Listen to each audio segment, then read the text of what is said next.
Now, this book is called The Crisis. All right, watch this. It says, even as late as 1775, Francisco Garces was able to come upon a distinct race of black men living side by side with the Zunis of the New Mexico pueblos.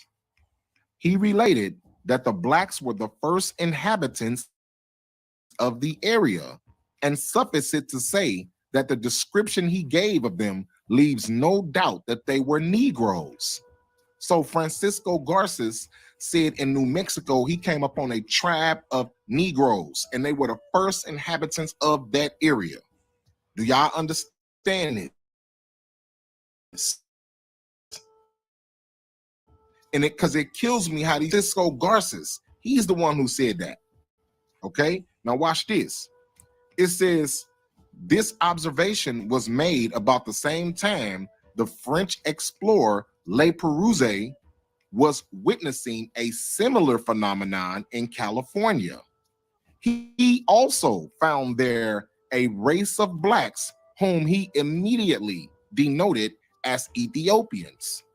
So this is another part. You got a tribe of Negroes, pre-Columbian Negroes in New Mexico, and then you got a tribe of Negroes in California. You understand? Two different groups of people. American Indian legends abound with accounts of black men who came to them from far-off lands. Aside from the report that Columbus obtained at Hispaniola, a notable tale is recorded in the Peruvian traditions. They inform us of how black men coming from the east have been able to penetrate the Andes Mountains. Furthermore, Indian traditions of Mexico and Central America indicate that Negroes were among the first occupants of that territory. That's why I told you guys, if you guys don't know, I'm gonna go over a lesson to show you guys where the real name of America comes from. It says, some Indians there yet claim descent from these same blacks. A contemporary anthropologist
where the real name of America comes from. It says, some Indians there yet claim descent from these same blacks. A contemporary anthropologist has convincingly demonstrated that several Indian tribes in this area out of early Negro stocks. Several Indian tribes have developed out of early Negro stocks. So they're, again, going over with the Zunis, the same thing. It says, at this juncture, it must be pointed out that the localities of these Negroid Indians correspond to the last detail with the areas where early African settlements were found. Other descendants of pre-Columbian Negroes were either destroyed by the onslaught of the Spanish conquest or eventually absorbed into the slave system. You see that? So right there, you see how they tell on themselves? You see how they tell on themselves. Do y'all understand what I just read? Let me read that bottom part again. It says Negroes It says other descendants of pre-Columbian Negroes were eventually absorbed into the slave system. What are they telling you right there? That the blacks of America did not come here on slave ships. You see what I'm saying? That's why I wanted to point that part out. They didn't come here on slave ships. Y'all took these indigenous aboriginals that looked like Negroes and y'all enslaved them and changed their race to Negro slave. Just like you see on the slave ads. You see these ads, these are American Indians on these ads, and they changed their race to Negro slave. That's exactly what happened. Y'all took these indigenous people who look like Negroes, who was already here way before Columbus and anybody else, who are the original people of the land. Y'all took those people, enslaved them, and called them something else. It says an examination of ancient Indian religions yields additional information on the condition of early Africans in the Americas. Several Indian nations, such as the Mayans, Aztecs, and Incas, worshipped black gods along with their other deities. And the Mayan religion particularly exemplifies the high esteem in which the Negroes were held. You see that? So my thing is, if y'all trying to claim that blacks were never here, why is these so-called Native Americans worshiping black gods? Why are they worshiping these black gods? If they never seen these people before, how would they know what they look like in order to worship them? How would they know what they look like in order to create these gods? You see what I'm saying? Like, y'all, this is what people will sit up and they will ignore this information to the end. They will not give us the just due credit of who we are. It says, among the black deities, Quetzalcoatl, the serpent god and messiah, and Echua, the traitor god and war captain, are the most revealing. Their surviving portraits show them black and woolly haired, to have been unmistakably Negro. Do you see that? Their gods, they said their gods were black and woolly haired. They pointed that out. Okay, they made sure these is Negroes they talking about. It is important to note here that serpent worship in the same form can still be found today in Mandingo land. So don't say we don't have no proof. Make sure y'all stay tuned. I'm gonna do part 2 on this video shortly. Peace.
All right.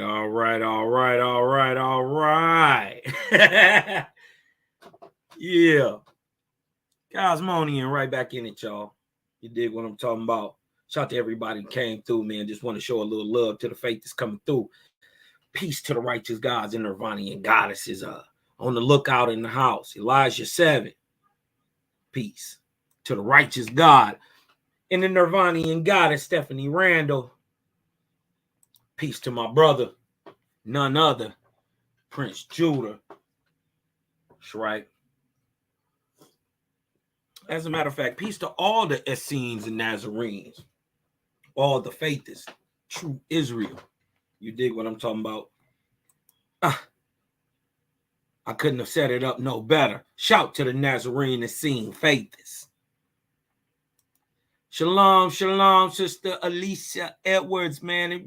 Wherever y'all at, man, hit me up. What state y'all in, man? Let me know what state y'all checking in from, man. Hit the thumbs up button when you come in. Wipe your feet. Take off your shoes. You dig what I'm talking about? Get ready to spark up that spipper team, man. We're gonna go back into some of this information, man. They it's a lot of things that I've been learning. You know what I mean?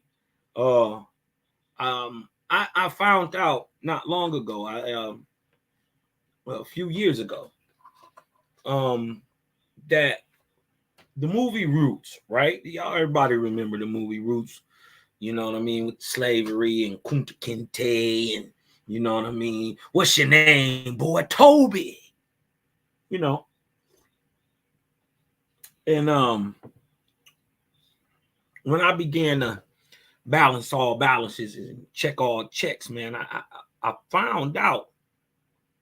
I tried to make it understand what language is Kunta Kinte from, and does it mean what they say it means, where they say he come from. So my first clue that something was wrong was the story that Alex Haley created. He was sued for plagiarism, and the dude won because he did steal his book. He stole his whole story, the whole everything.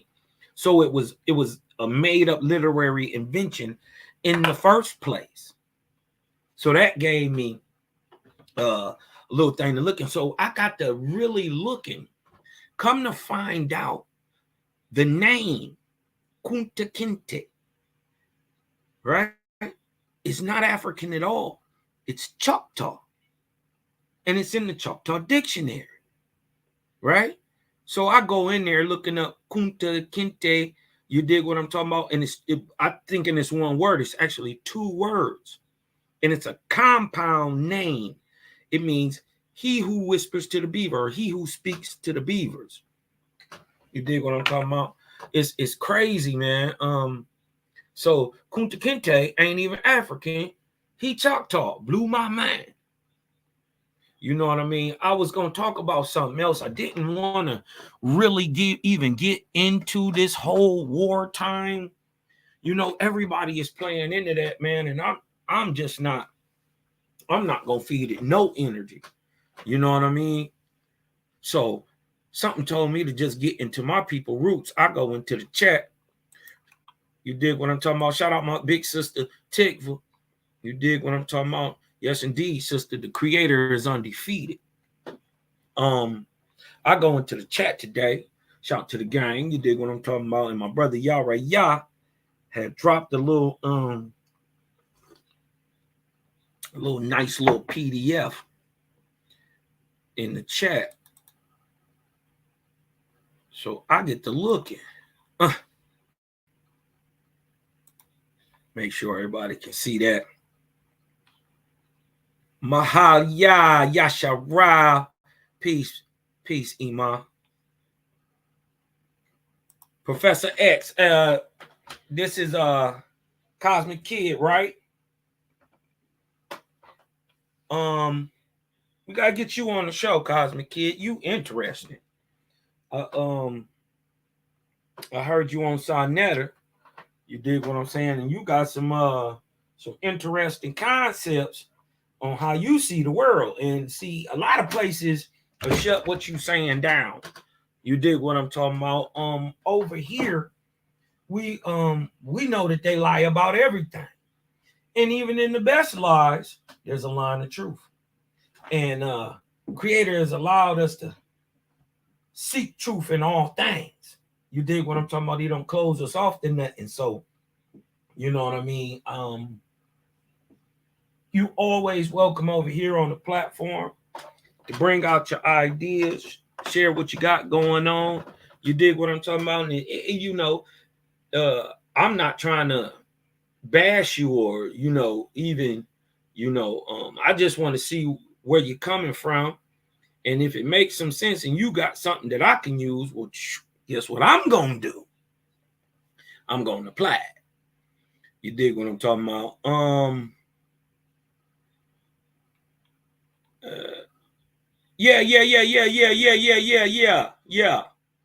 Yeah, Professor X, indeed. You know what I mean? I'm gonna drop the link. Let me see if I can drop this link, and y'all come in a minute. I'm gonna drop the link, but I wanted to get into this because my brother Yara inspired me a little bit today. Well, a lot today. You dig what I'm talking about? Inspired me a lot today. Because I was gonna come with something else, but man, my roots was calling me. So let me get into this. Let me see if I can blow it up a little bit.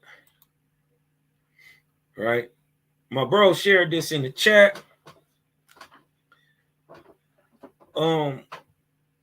103 amazing facts about Black Indians. Now, one of the things I hear people, who come from ideology, right?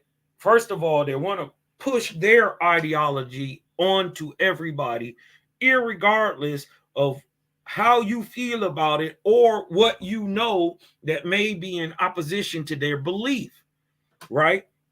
So the first thing they do is they attack our own knowledge of our own family. So when our family tell us stuff, because my family never talked about Africa, not once, not never. You dig what I'm talking about? They tell me, no, baby, you got them hard cheekbones like that because you got a little Choctaw in you. You got a little Choctaw. No, that's just a little Creek, baby. They ain't nothing but some Timaquah. Ain't nothing but a little Geechee, baby. No. That's a little Haudenosaunee in you. That's it. They never said nothing about no Mbutu tribe and Egypt and South West. They ain't say nothing about none of that. Nor did we practice any of the heritage, culture, or have any national type observances that even could be like parroted, like they could possibly be the same. We came up as and with different experiences, which is cool. You dig what I'm talking about? Shout out to all my African brothers, man. You dig what I'm talking about? The real ones know what I'm talking about. We not the same, yo. We all men. We all sons of the great creator. But we are men who have went through different experiences in different places under different pressures. We different. And that don't mean better. I'm not trying to say first. I'm not trying to say we smartest. I'm just saying we're a little different. And the experience counts. So the first thing many people try to do is try to say, your family is slaves. And that you don't know where you come from. Well, when I was able to speak to my great-grandmothers, you dig what I'm talking about? They lived long enough that I was able to talk to them and they talked to me. Great-grandfathers, grandfathers, you dig what I'm talking about? Grandmothers, I talked to all of them, right? They never talked about Africa. You know what I mean? But they was talking about, you got a little Indian this, little Indian that, you know what I mean? And blah, blah, blah. My great grandmama straight up told me we was from Creek blood. That we was from, they called it Indian. Not Indian, Indian. Got a little Indian blood. That's what they used to say. Because even back then, they was grooming grandma and them to say you black, you African, you Negro, you colored. You dig what I'm talking about? But they knew. They was Indian. So the brother brought up this, so I thought I should bring out just a few of these 103 amazing facts, right? So let's get into this real quick. This is by Kenyon, a non-reservationist. Let's get into it a little bit. It say, at times, statements or phrases can cause the human mind to tap into worlds or realities where a bigger picture or image of that time zone or reality is given, revealing more information about that reality. Someone else has been responsible for recording the history of my people for the past 500 years. Other than my own people, the perception of our past is very limited. Our past and how we perceive our past has been shown to us by a people who have so far not recorded our history correctly for the past 500 years. Or basically what he's saying is from 1492. May these facts penetrate the psyche of my people and cause a mental stimulus that ignites the spirit and breaks the spell of amnesia that currently plagues most of us. We are all desperate. We are in desperate need of total memory recall. Canyon. Let's drop down a little bit. You dig what I'm talking about? Let's get down here. Hosea 4 and 6.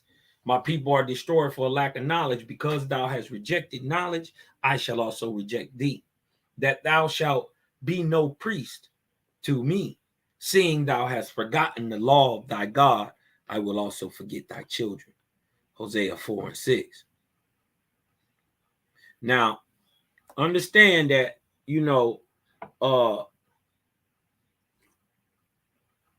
in this book, right, there is a theme, right, that is very obvious, that the people who seen the very first Aboriginal people here say they look like niggas. Say they look like Negroes, what you would call an Ethiopian, an African, a Ghanaian, an Abyssinian, or an Oriental, right? For anybody who don't know where the Orient is, that is the Middle East. It is all Asia, right? And the Orient starts at the border of Egypt. So it's not China. I heard Jabari say that, man. That was so crazy. Dude was cutting him, but you don't know. So let's get some of these facts in about copper color Aboriginal Americans. Now they probably saying, Cosmo, wasn't even no people here.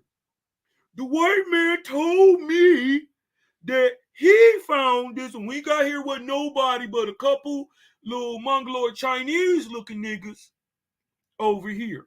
And wasn't no black people, and the only black people got brought over here in ships after 1492. But when we read Columbus's journal,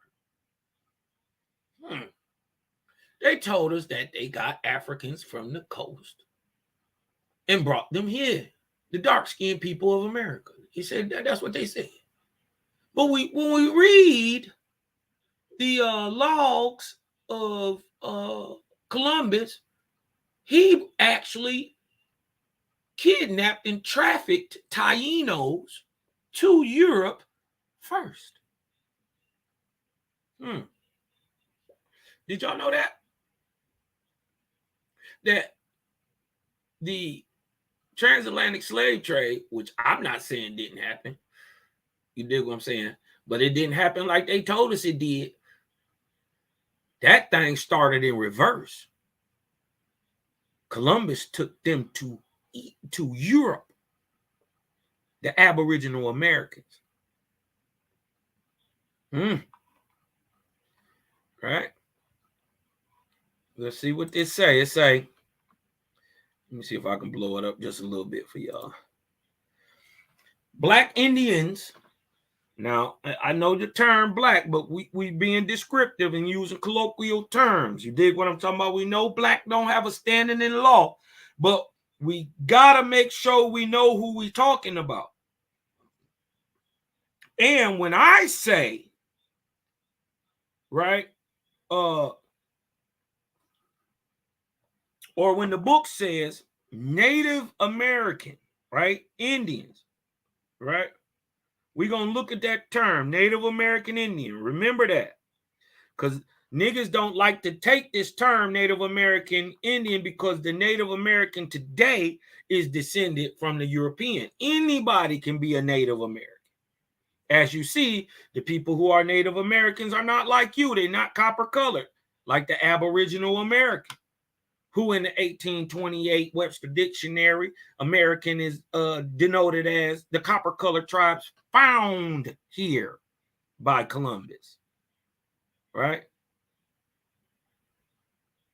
So it says that Black Indians have lived in the Western Hemisphere, America, since time immemorial. This is why today they call themselves Aboriginals. We call ourselves Aboriginals. Black Indians were not spawned or created as a result of Africans coming into the Western Hemisphere during the transatlantic slave trade, mixing in with native people of the Western Hemisphere region. So the whole idea that brown-skinned Aboriginals come from a mix of African slaves, and when they say native, you got to dodge the hijack. They talking about the mongoloidal, stringy hair. This our brother, but we got to describe it.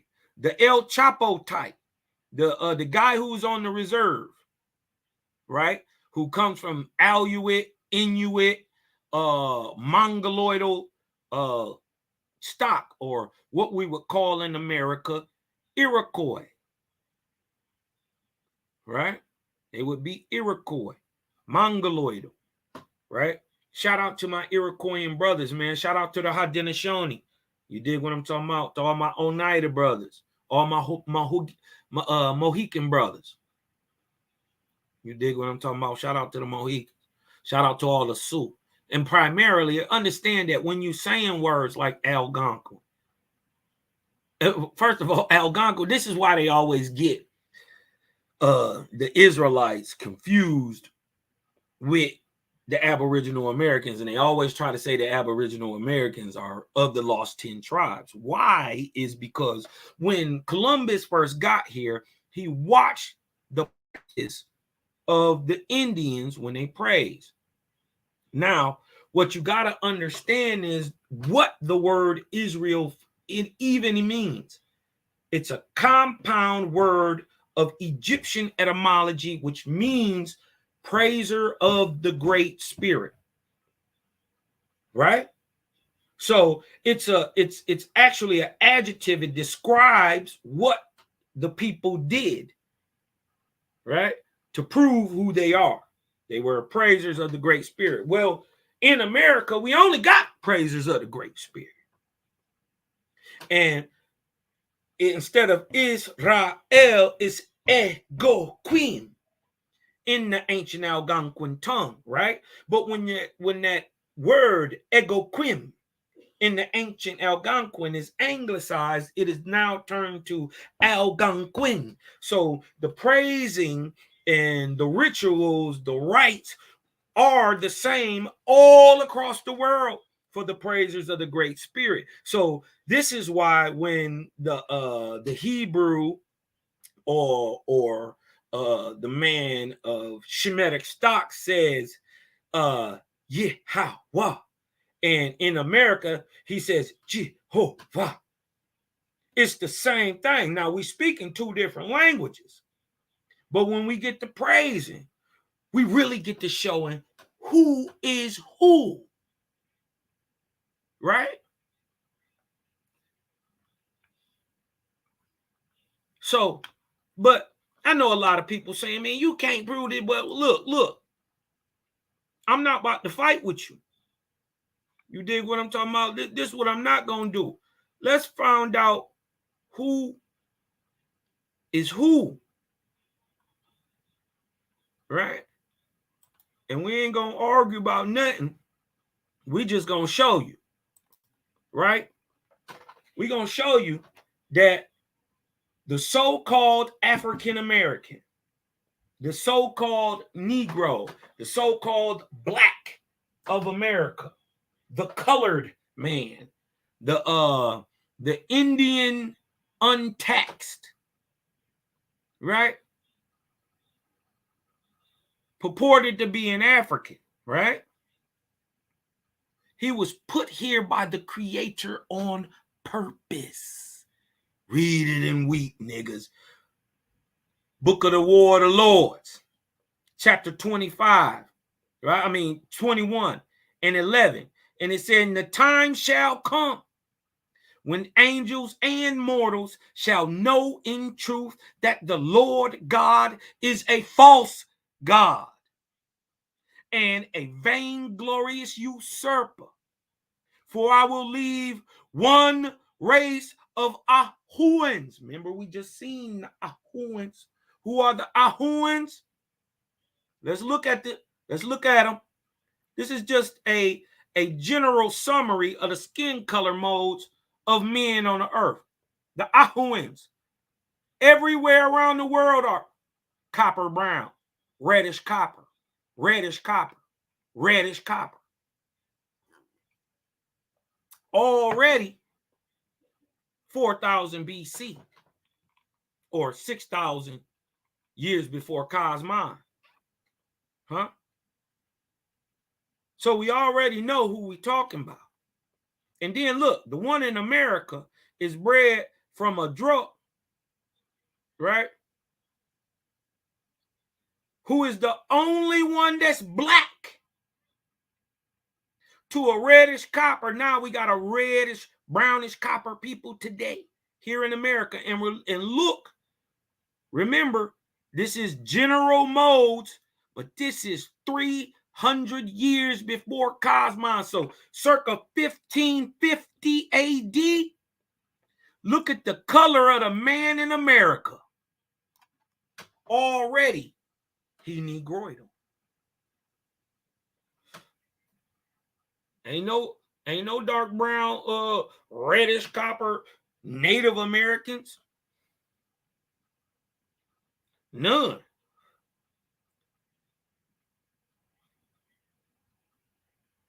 None. We never lived on a reservation. We never lived in teepees. We've always been in the city.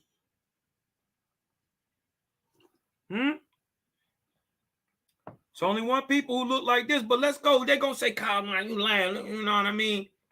But look, Jehovah put him here on purpose, for I will leave one race of niggas, Ahuans, on earth, in Guatemala. And what's his name? The North American Indian. Even till today, the era of Cosmon, and men and angels shall see and understand that man of himself never invents a God in the figure of a man born in woman. So he's saying, I left the Negroidal race of America in America on purpose, and today and anciently, and I call him the North American Indian. Copper color. Good thing that it's even, and look, the dope part is it says today, 2023 in Cosmon. Huh? So it start to really tell who is who. Can everybody see that? Am I showing that? Yeah, okay. Let me I was just making sure I was showing. But let me blow it up a little bit. I could probably blow it up a little bit. Look what it say. Look what it say. For I will leave one race of Ahuans. Right? Right? In America. This is the copper-colored race. Right? In America, the very first Homo sapiens, me and you, are called Angui. In America, that Ahuan, right, who leans iron, is called a Angui. I'm telling you this word right here, Angui. See it? See this word here, Angui? Is the word Negro.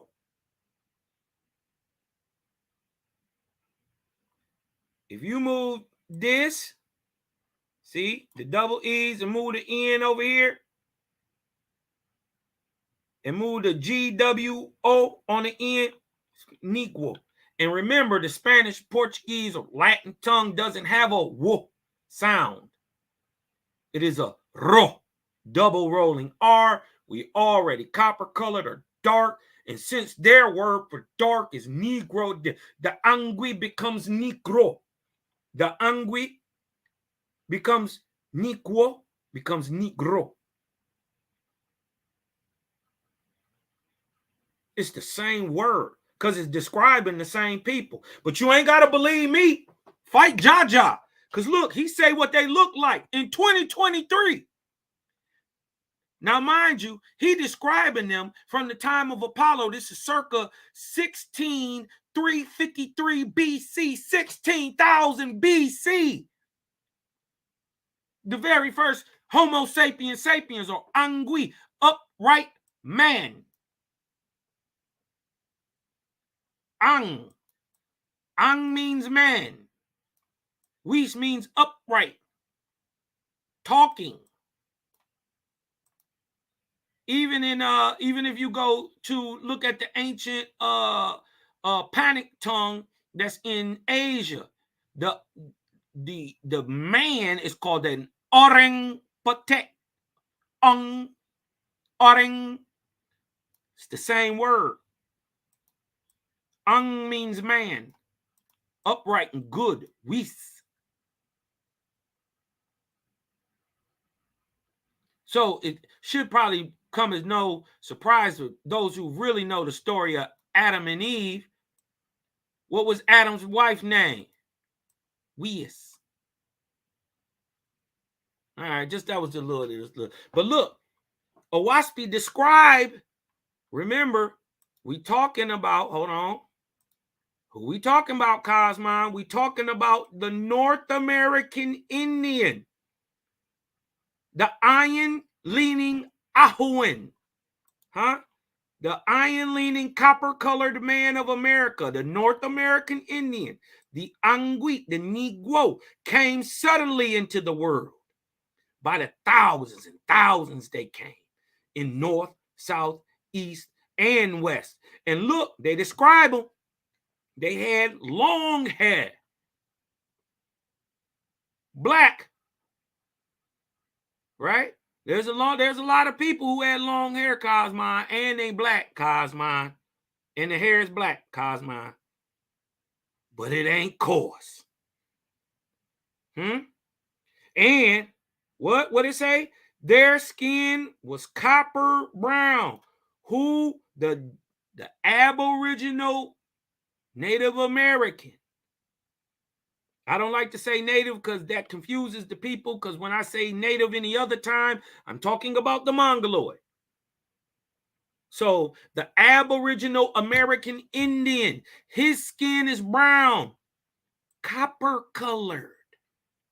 And their arms were short like the iron, so that means they were symmetrical. So if they're symmetrical, that means they're extra athletic.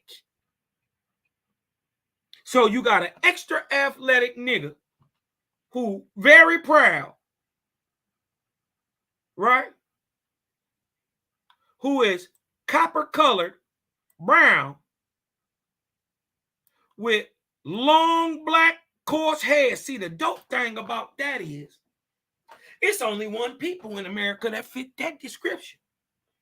That's your so-called Aboriginal American, right? This is your so-called Negro, your so-called African American, you're colored, you're black, huh? Yo nigga. Let me show you again. Who? For I will leave one race of copper-colored niggas on the earth. Ain't no more niggas outside of America. None. They ain't in Africa. They not in Europe. They not in Asia. Nowhere. There's nobody like the North American Indian in the world. This is why our culture dominates the world. This is why we are the moral background or backbone and background of the Americas, period. Huh? Everything good that ever happened to America came from the faithists. Who? The North American Indian. Everybody else who came to it took, destroyed, and tried to enslave you, including the native, who we took in as brothers. But they turned around to their European brothers and sold you out. Who you think was going after the quote-unquote slaves? Running through the swamps. Nobody else but you knew it. Y'all know what's up. Many of them give it up. You dig what I'm talking about? They tell the truth. Like, yo, we've been calling these niggas Africans, man. We stole all this stuff from them. They'll tell it. You dig what I'm talking about? But let's get back into these 103, right? So it just said that they was not spawned from a mix of Native American Mongoloidal types. Now, I'm here to debunk any and every and all false and true, because there was much mixture between the Mongoloid and the Negroes, right? Or in a sense that, so we can get wrap our heads around it, the Algonquins and the Iroquois, right? Because remember, there's primarily three people in America. There's the Algonquins, there's the Iroquois, right? And there's the Siouan. So you got the more Negroidal type, the more Mongoloidal type, and the mixed type. And the Siouans, to prove that they mix people, you can obviously look at them. Many of them are cut more Mongoloidal mestizo type. But many of them, like the Lakota, right? You can easily tell they Negroidal. They just got the mix. You dig what I'm talking about? It ain't nothing to trip over. It is what it is. They still got that pretty brown tone on their skin, though. You see what I'm saying? I'm talking about many of the Lakota. And they are a Siouan people, but they speak Algonquin-based language. See? Now you can see many of these people who are Siouan who speak an Iroquoian-based language. You see what I'm saying? It just depends on who you mix with and who you was raised up around. That's all that is. Right? And this is how, because all the so-called natives, they Johnny come latelys. Right? Even the Incas. All Johnny come latelys. Right? Remember, it's three primary types. Right? It's the more Algonquin base, it's the more Iroquoian, and it's the mix. You dig what I'm talking about? Native or indigenous people of the Western Hemisphere, also known as Indians, did not refer to themselves or their ancestors as Indian. We use the word Indian since most people are accustomed to this title, or colloquially. The word Indian, red man, and Native American are European colonized terms. Native or indigenous people of the Western Hemisphere refer to themselves by ways of tones. Huh? Kunta, kinte. He who wears the beaver hat. He who whispers to the beaver. The beaver whisperer. Kunta, kinte. Ah, si, o, wa. Huh? Ta, ska, lu, sa. That is called the Yeehaw, or the compound language. We'll get into that. But native or indigenous people of the Western Hemisphere refer to themselves by way of tones, vibrations of expressions. Your spirit, your spirit said who and what you are. Are they talking about Ponic speech? The petroglyphic, where what you are is your name. What you call yourself, what you produce is your name. So the first dogs wouldn't have been called dog. They would have been called roof.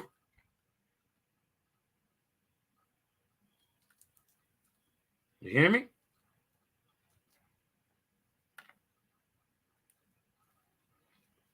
First cats or tigers wouldn't have been called tiger.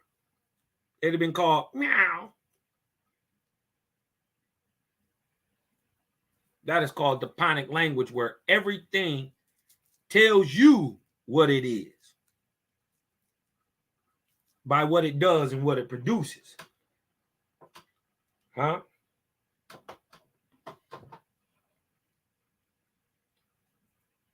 All native or indigenous people of the Western Hemisphere, aka Indians, possess different physiological features, hair textures, bone structure, and skin tone vary, and that is true.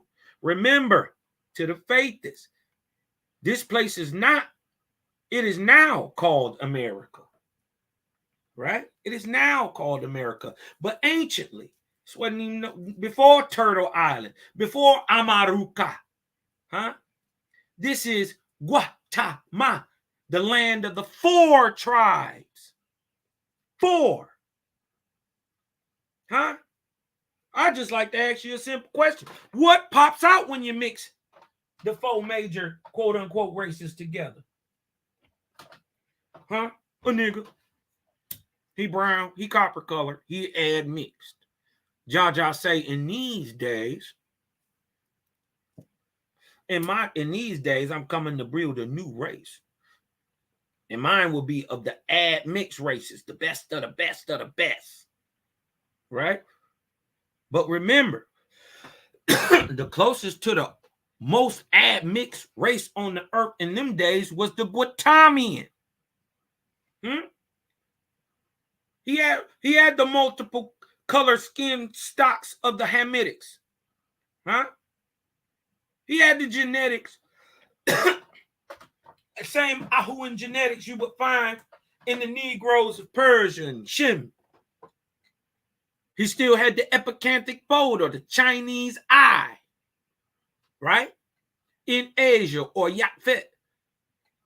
Huh? When you mix them all together, hold on, and then many of the Negroes are pale skinned. Get over it. They white and yellow with all these Negroidal features. You can hate on it. They albine.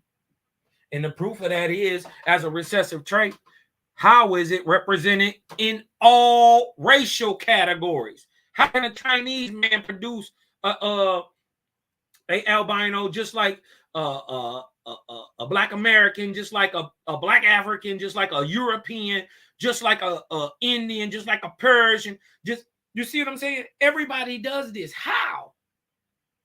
If not, the earliest people were already majorly albine. It is a recessive trait.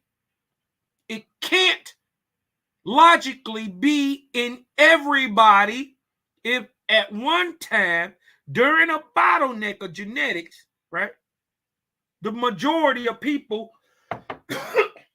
who go on to produce after that bottleneck situation weren't already albino, regardless of racial stock. Jaja say they the little people, the mound builders, huh? He said they white and yellow, but I act to ask, what does white light look in a brown? How does white light look in a brown bag? It's yellow. And plus, we passed the, you know what I mean, the racism, man. You can just go look up black albinos, Chinese albinos. You dig what I'm talking about? But in the 6th era, the most advanced people, because of genetic admixture, because we did have the best of the 4 tribes here in America, we advanced. We were more peaceful over here. Most of our tribes didn't war. We were praisers of the Great Spirit.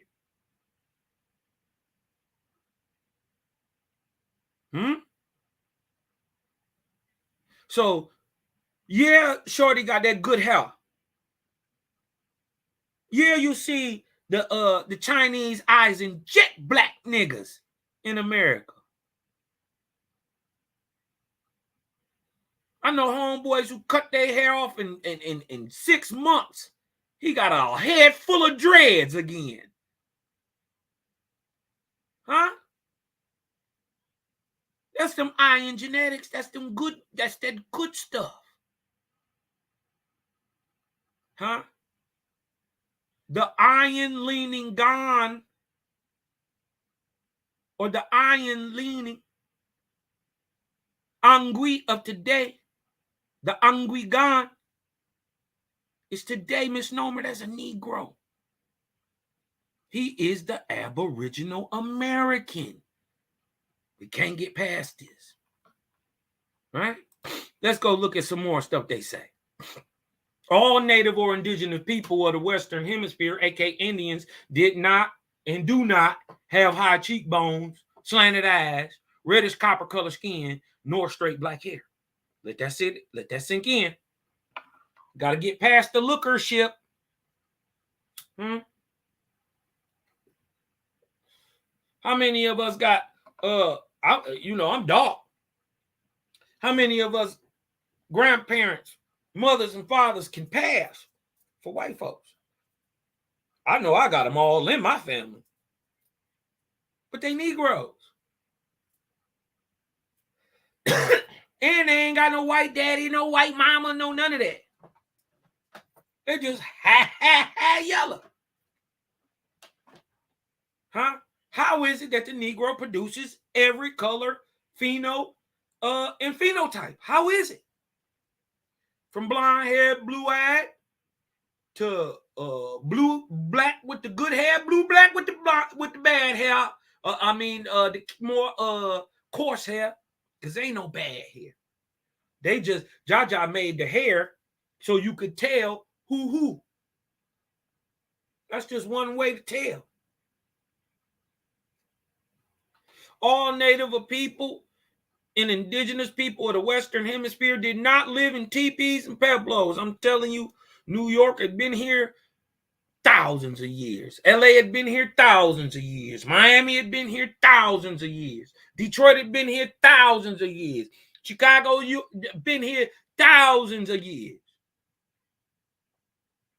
These ain't nothing new. We wasn't no butt-naked niggas running around in the fort. No.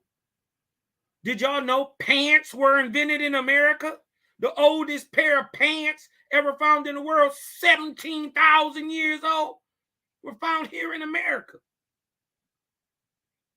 We always been fresh. Go look at some of them pictures of your ancestors in the 1800s when they supposed to be slaves. These niggas was fresh, suited, booted, 3-piece suits with some click-clacks on. And a fight beat your ass, run down the block with a suit on, and ain't gonna break no sweat. You dig what I'm talking about? You can't tell me. And then think about the absurdity of a few white folks coming over here and just whooping niggas and enslaving niggas like me. Ain't no way in hell. you got a tribe of Negroes like Cosmo, you just gonna enslave us? I'll be damned. So we can already tell that story didn't go down like that. And then when we look in history, we find the Indian was fighting day one. They ain't never stopped fighting. Let me see real quick. Show something real quick.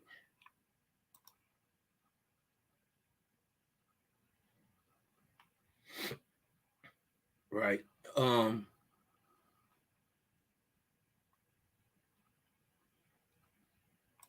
Let's just go a little further. Right.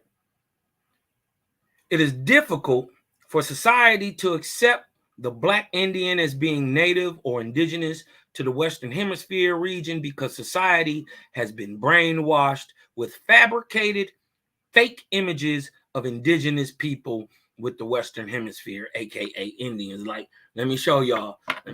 Cosmo always like to show. Hold on. Watch this, y'all. Do y'all remember this dude? Y'all remember this dude?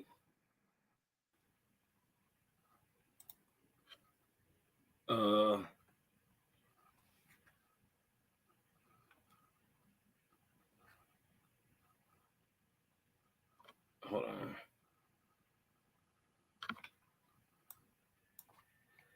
Native. Watch this. Y'all remember this dude? Hold on. Y'all remember this dude? The crying man? The crying Native American. They used to show him with the tear coming down. The one little tear. He was supposed to be the stoic American crying Indian guy at the end. This ain't even no goddamn Native American.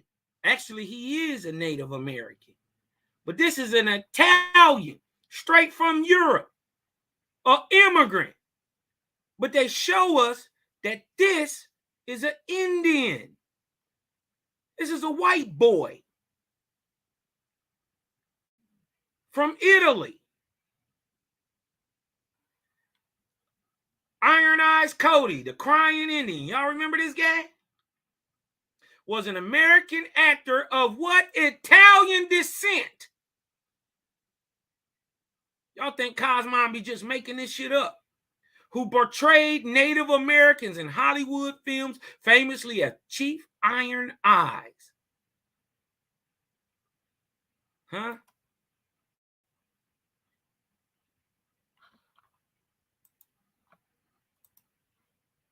Right? Why? Because we've been brainwashed with fabricated fake images of indigenous people in the Western Hemisphere. Most reservation Indians, listen, were carefully selected by the United States government to occupy reservations when reservations were being established. Huh? Show up.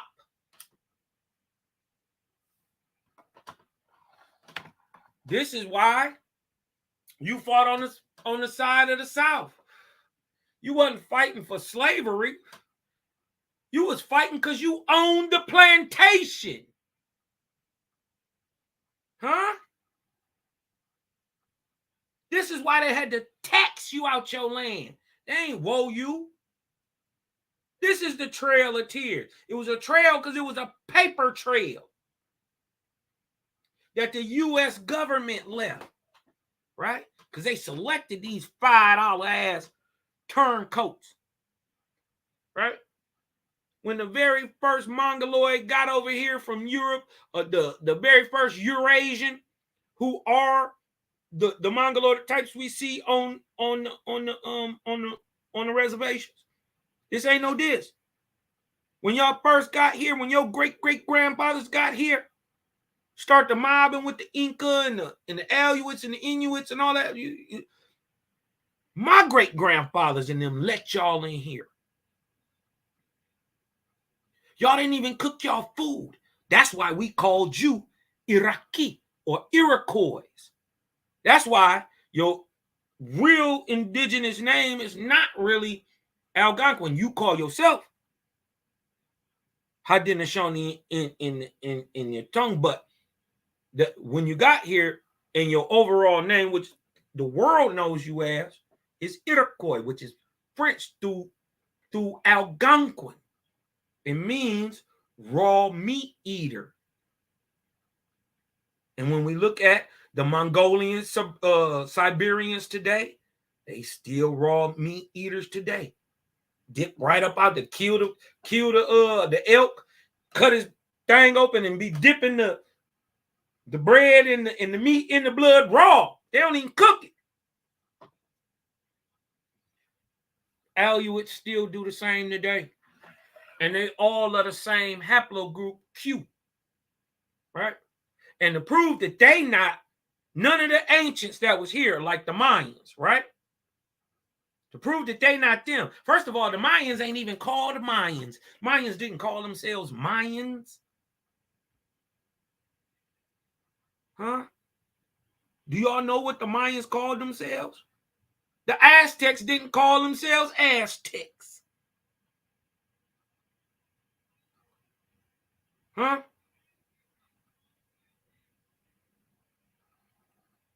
Let me show you why they ain't here. Right? Let's get into this. Right?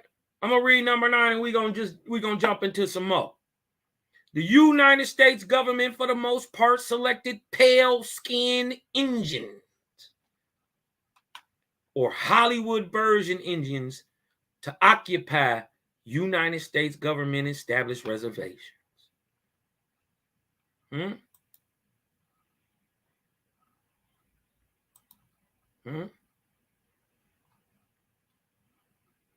Let's get into some more depictions, right,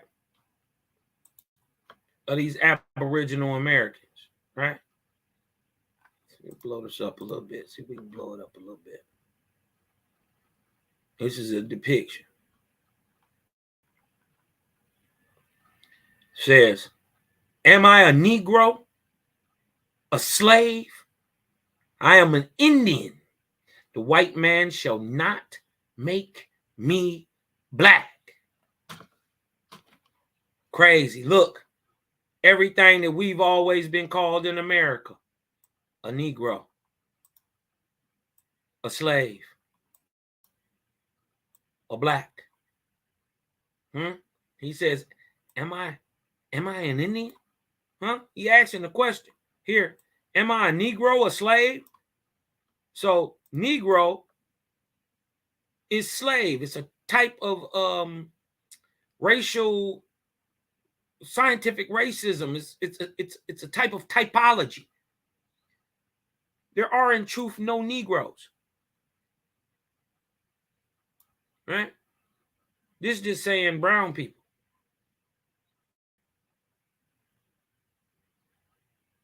But Negro is always equated to slave.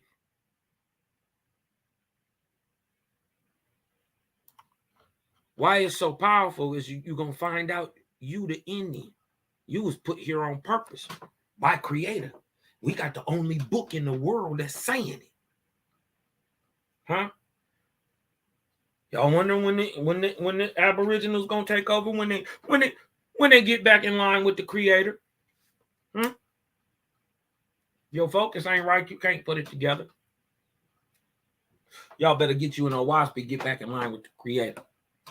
The white man shall not make me black. I will make the white man red with blood, and then blacken him in the sun and rain, where the wolf shall smell his bones and the vultures live upon his flesh. Per the Harper's Weekly, June 12th, 1858. 10 years after the beginning of Cosmon. The only treaty I will execute will be this. Now, this is supposed to be the great Osceola.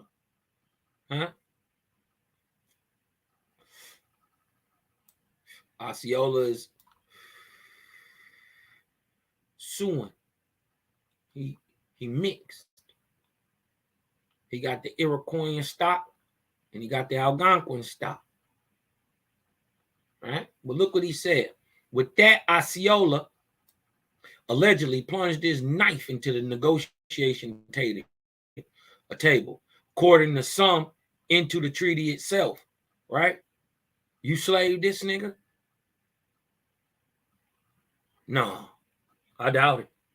But we gonna see who the real indigenous American is, and we gonna let the so-called natives, who y'all think is the real Indian, who they've been telling us is the real Indian, we gonna let them tell you who the real Indian is.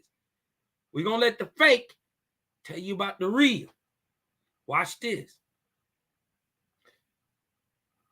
There remains nothing worth words. This is per Osceola.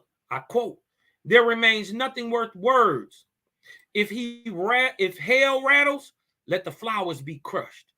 The stately oak of the forest will lift its head to the sky and the storm, towering and unscathed. Osceola at the fork of King negotiations. Osceola allegedly knifing the Treaty of Payne's Landing from the drawing in Andrew T. Welch's 1841 sketchbook of Seminole history. Right?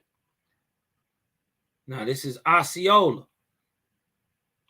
Osceola is admixed, but he's speaking for the natives. Look who with him. That ain't you. That ain't me. Huh? Look who with him. Look who with the Seminole. Look how they looking.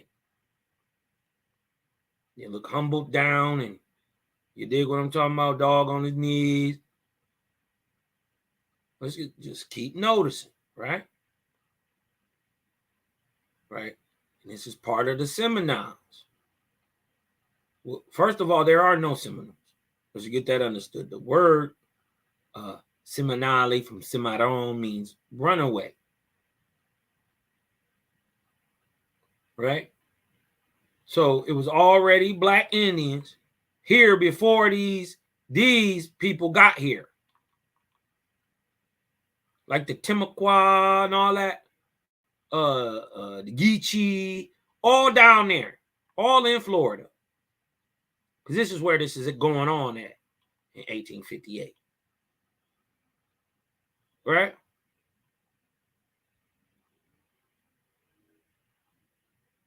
So this is a narrative of the early days of Osceola Nicanochi.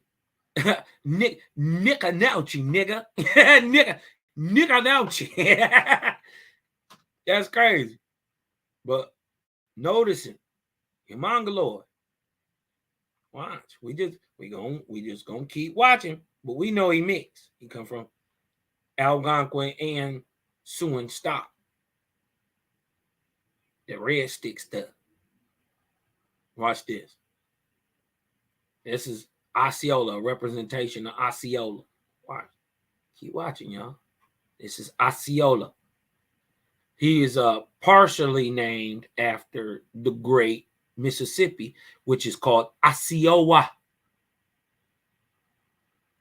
1858 down there, New York original portrait.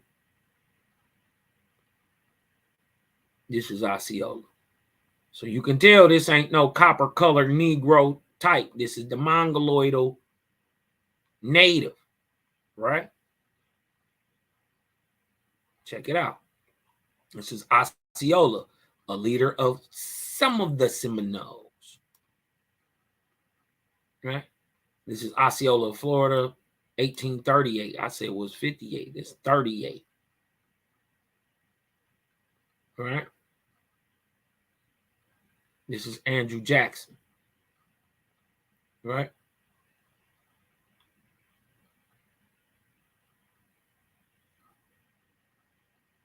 This is the proud Seminole chief in 1852, De Guerrero type.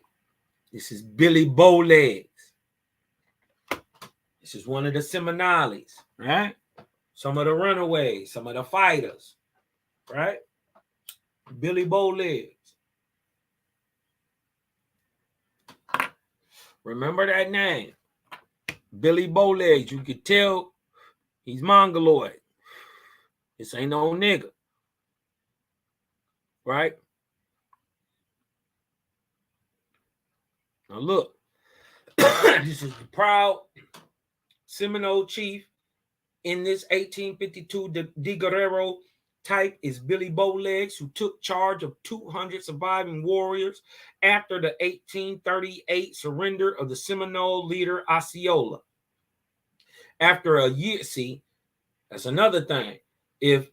We know the Seminole never did surrender, well, who was over there surrendering? Huh? After a year of bitter guerrilla warfare in the Florida swamps, Bowlegs sued for peace. He made a deal with a corrupt Indian agent, departing Florida with, listen, 50 slaves. And $100,000 in hard cash. This is Billy Bowlegs.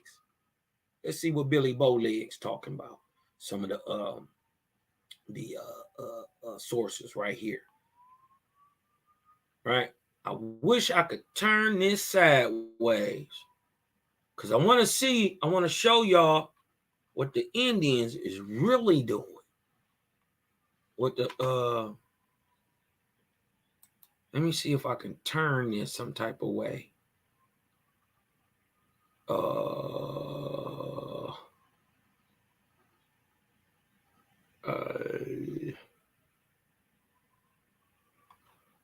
Hold on, let me back it out a little bit so I can show y'all what's going on.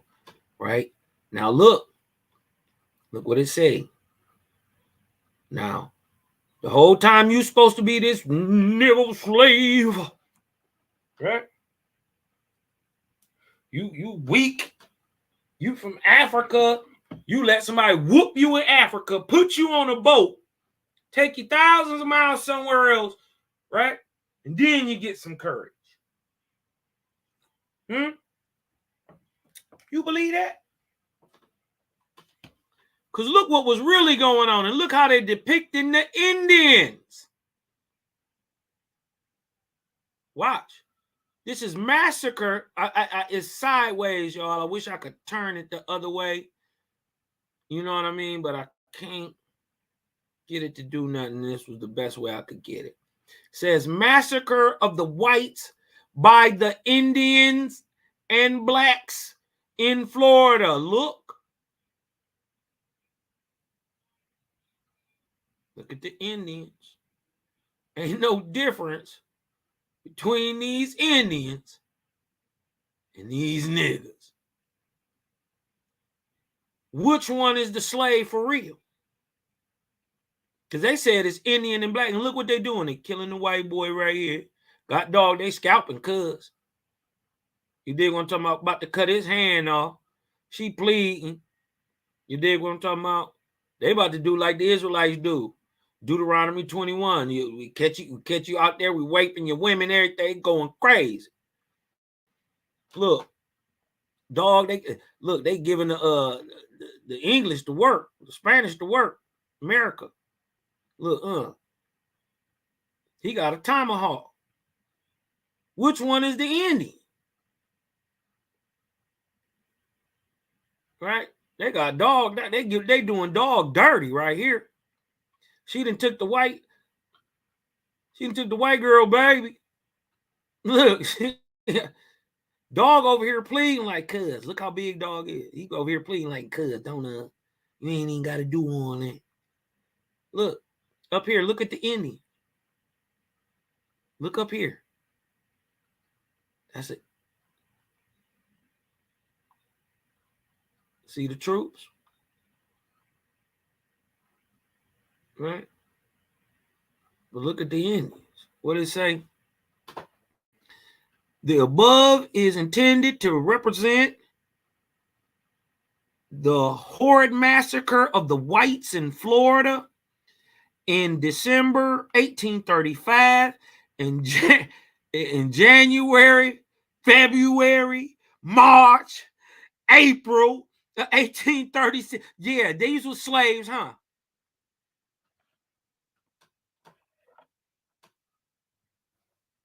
They ain't tell you nothing about that. Why is they fighting during the Indian removal?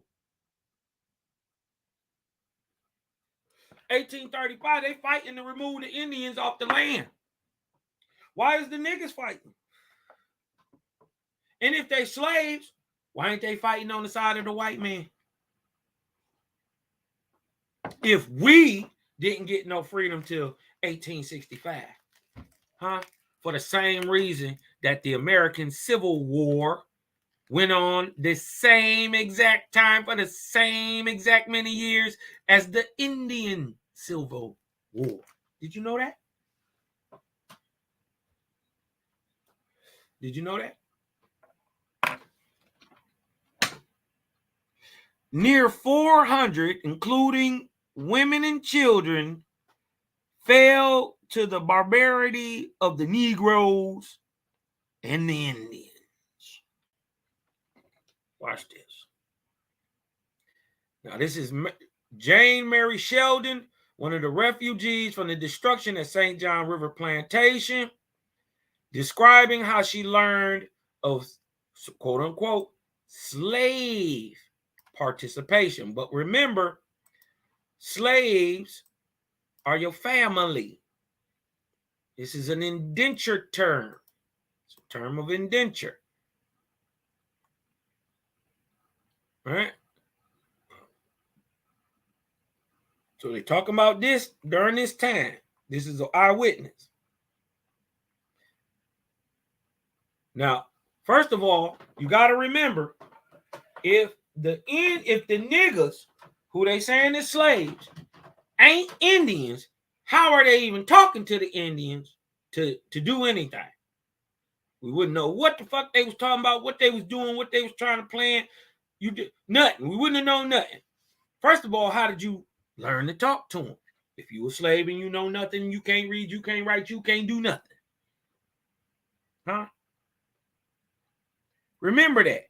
Now, take into account, this is somebody who was there that's about to tell you something about some supposedly slave-ass niggas, right? Supposedly, right?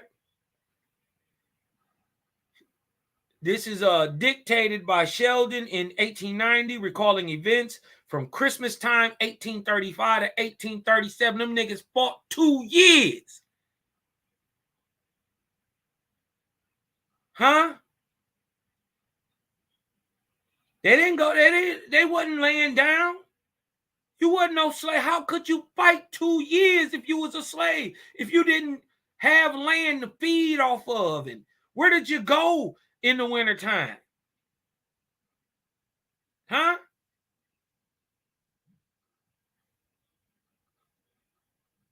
You fought to save your own land. The only reason you was on the quote-unquote plantation is because you owned it. She says, we remained at St. Augustine 2 years. He said, she remained in St. Augustine 2 years, during which time I saw many Indian prisoners who were brought in to be sent west. There were a good many Negroes captured with them, and it came to light that the Negroes were in sympathy and had aided them in the first outbreak. How? How? I'm going to show you how. The same way that the Algonquin taught the Iroquois. We was just here first. We always had the knowledge. Watch, we're going to show you. Remember Billy Bowlegs now. I saw a number of the Kruger and Dippis slaves, and from them learned that they had secreted the Indians near there until the main body came up. How? How did they know to do that?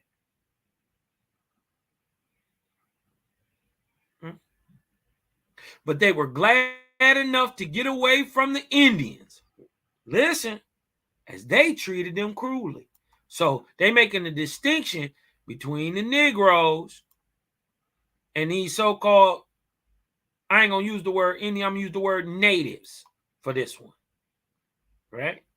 And they saying that these natives treated the Negroes bad. I'm not saying that there wasn't no slavery. Yeah, if you don't pay a person on his indenture, or you're farming his plantation, which is taxing his plantation, then it becomes sharecropping, then it becomes peonage. Now it's slavery through taxes.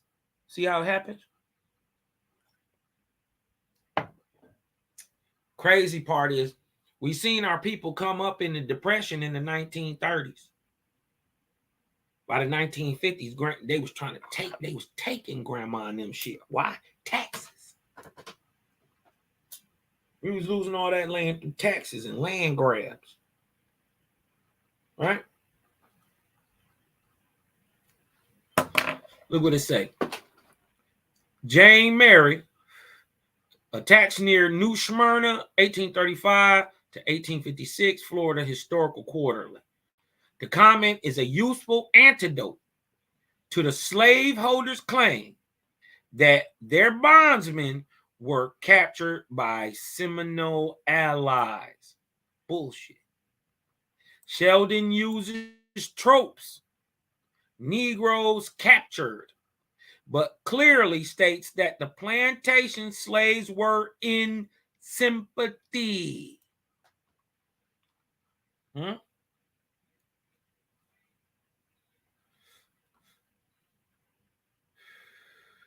How could they be in sympathy if they can't speak?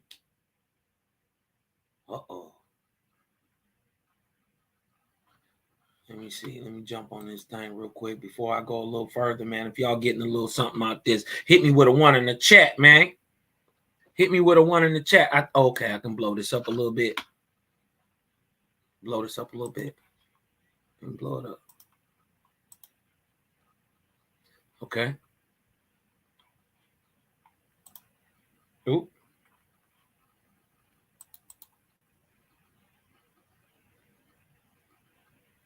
Hold on. My bad, y'all.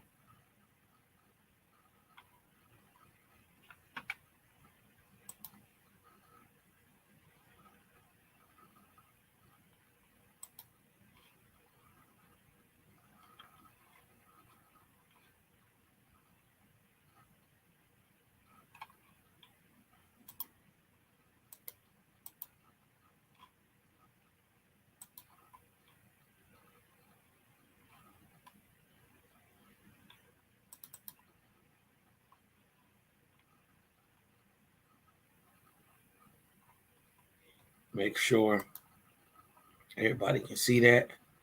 All right. Let me go back. Blow it up again, y'all. All right. I remember. That's Osceola. That Billy Bowleg. All right. Now listen. Now he's saying he telling on Jane Mary Sheldon.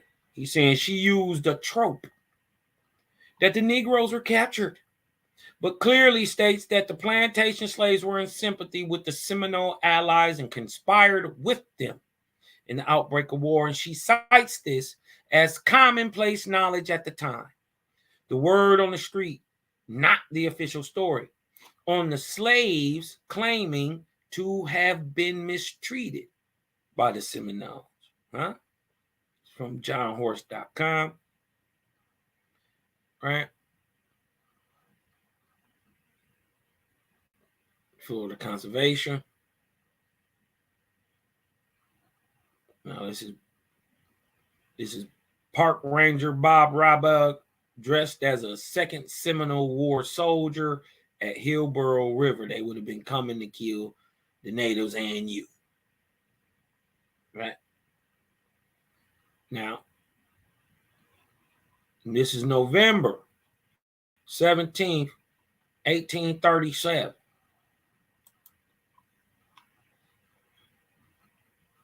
Right? This is from Amos B.B. Eden, right?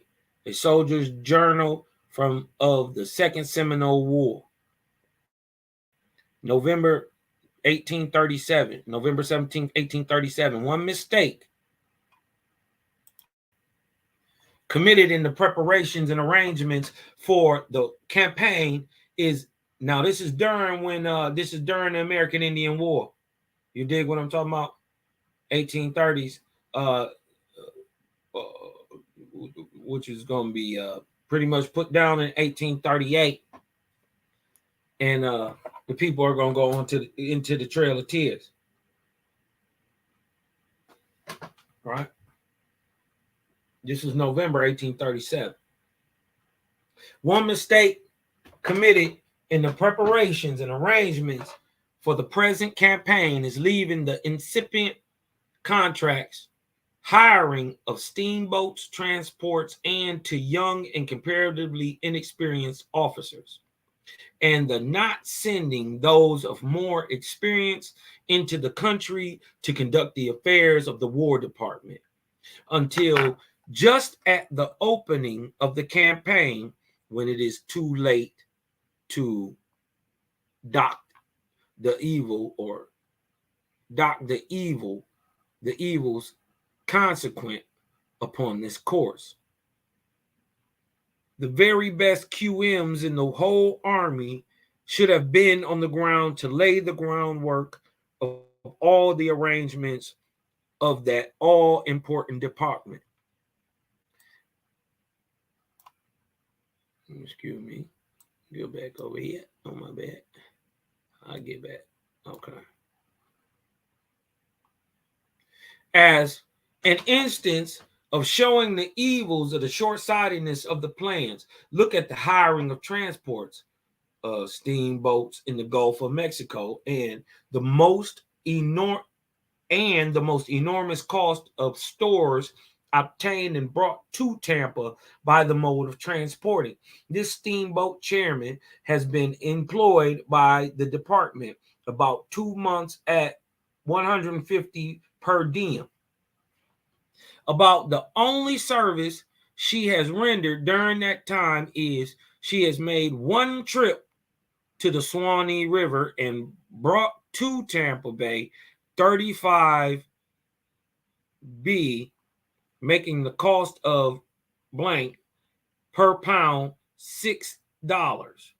Alas for the Treasury. So too much altogether, too much has been left for one officer, and he very young and inexperienced, to perform at Tampa Bay. Thus it is that millions on millions of money has been expended to gain this most barren, sandy, swampy, and good-for-nothing peninsula. The Seminole can never be put in a country so much secluded from the white man as here. He can never be put in a country so utterly unprofitable to the agriculturalist, and were it not for the name of succumbing to the Seminole, far better were it even now to withhold further appropriations and leave the deceived Indian where God placed him, and where true policy would wish him to remain. See, the dude is complaining about how it was setting up, that y'all coming down here, man, trying to war on these people for nothing. He said, man, why don't you leave these niggas where God put them? You dig what I'm talking about? This is a picture of Florida, right? Shout out to my Florida homies, 1839 map of the seat of war, interactive map. Right? This is General Thomas Sidney Jessup of the U.S. Army. Right? Thomas Sidney Jetney. This is a quote, right, from www.slaveryinamerica.org, right? U.S. Major General Thomas Sidney Jessup, right? Here we go. Thomas Sidney Jessup recognized the role the Black Seminole played. What? He didn't say Black slave. He said the Black Seminole.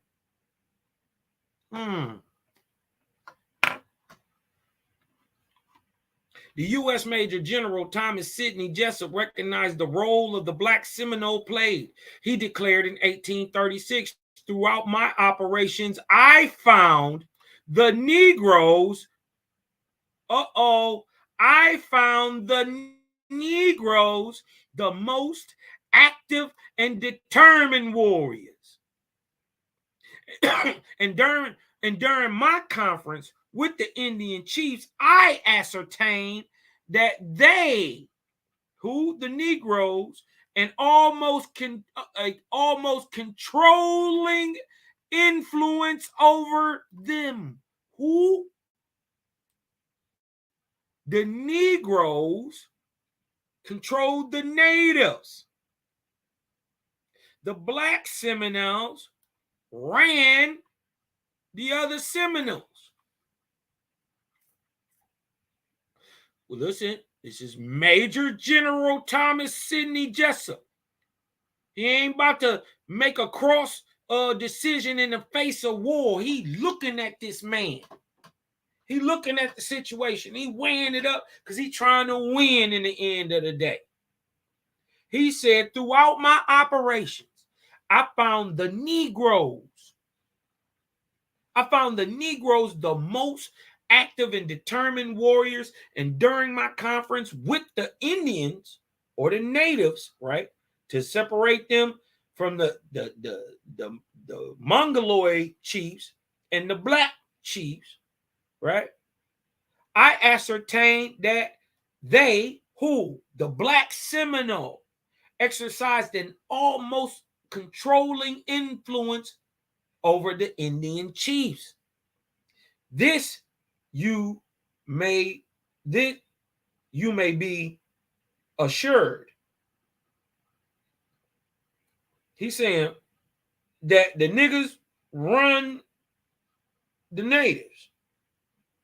He's saying this you may be assured is a Negro and not a Indian war, a native war. Or let's put it true, it's a indigenous Indian war and not a Native American war.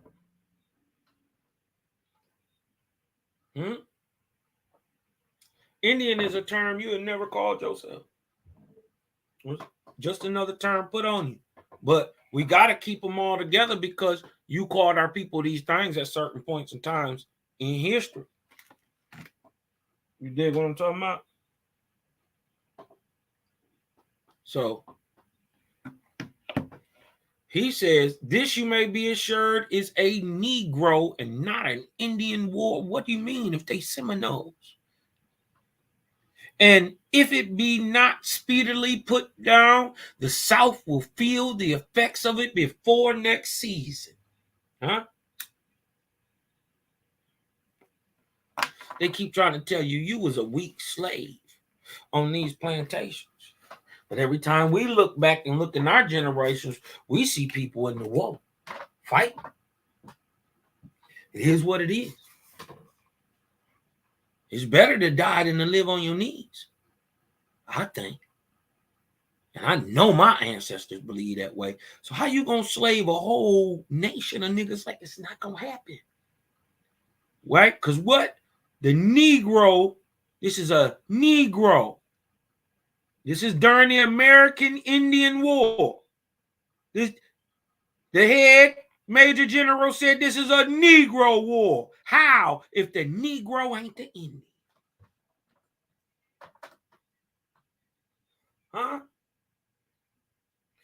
General Thomas Sidney Jessup, writing, Secretary of War Joel Poinsett, indicating his view on the need for policy reconsideration, allowing some Seminoles to remain in Florida and driving a wedge between the interests of the Seminole Indians and the Seminole Maroon Negro allies. Right? See, they keep trying to separate them. But the Maroon is the real Indian. Right? We gonna keep showing you they're different. Watch this. Two races, the Negro and the Indian, are rapidly approximating. They are identified in interests and feelings. How are they talking? Nobody explained that yet.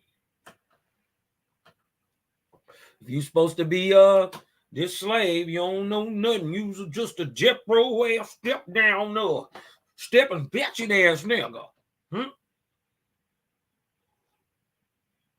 How are you speaking the Iroquois language?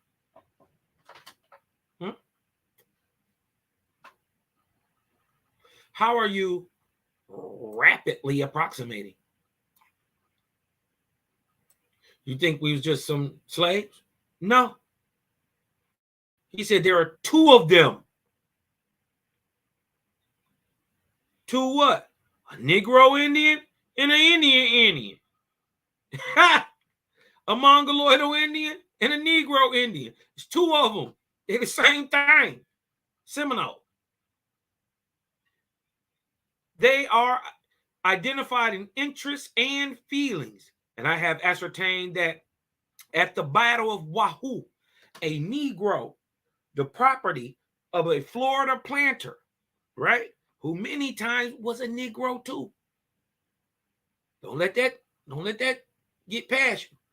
Many times these so-called slaves, right, who in battle though, was so-called property of a Florida planter, but that don't mean that the Florida planter was a pale-faced European. You got to get past all bias and really look into all of it, right? Because our native brothers did us Indians bold, right? Got it. We got it. Can't just keep pointing the finger at white folks. No, you use bold too. As soon as you could turn coat and stab us in the back, you did it. Let's just be real, right? But at the Battle of Wahoo, a Negro, the property of a Florida planter, was one of the most distinguished of the leaders. How? And I have learned that the depredations committed on the plantations, what plantations? See? East of the St. Johns were perpetrated by the plantation Negroes, headed by an Indian Negro. What? See? In the end of the day, somebody gonna end up, if you keep talking long enough, somebody gonna tell you the truth, that the Indian is the Negro. They're just calling him black.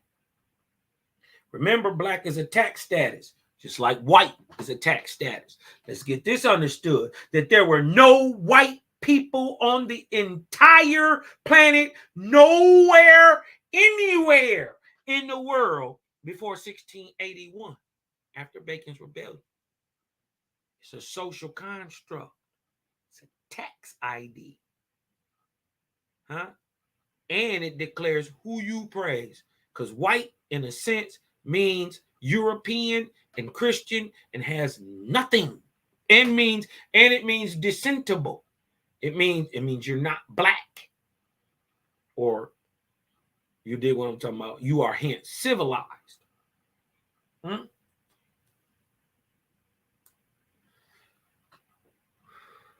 White has nothing to do with skin color.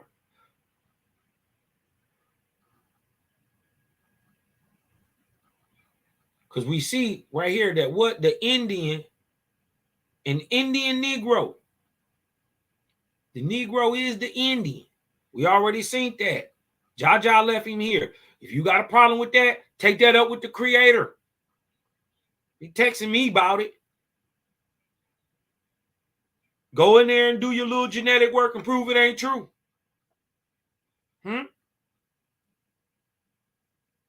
Yeah. Because you can't argue with me about who I am. Right? Because they was headed by an Indian Negro. They were just headed by an Indian. John Caesar, since killed and aided by some 6 or 7 vagabond nigger Indians too. Right? The gang. Who had no character among their people as warriors. Yeah, he mad because they got their ass kicked. Now, should the Indians remain in this territory, the Negroes among them will form a rallying point for runaway Negroes from the adjacent states. And should they remove, the fatnesses of the country would be immediately occupied by Negroes. Ooh-wee. Right? June 16, 1837. Right? This is from the United States Congress, American State Papers, Military Affairs, number 7, page 876. Right? It say, by itself, this letter is perhaps the strongest documentary piece of evidence that the slave rebellion that took place in conjunction with the joint Indian Maroon War in Florida constituted the strongest military threat to the country ever experienced from organized slave resistance. Apart from the macro rebellion of the Southern slaves that took part during the U.S. Civil War, it's the same thing. It's the same people fighting. Huh? In the letter, Jessup is conveying his personal assessment of the racial dynamics of the Florida conflict. Opinions that history corroborated. Jessup revealed his clear understanding that the plantation rebels conspired with the Indians and Black Seminole Maroons. Huh?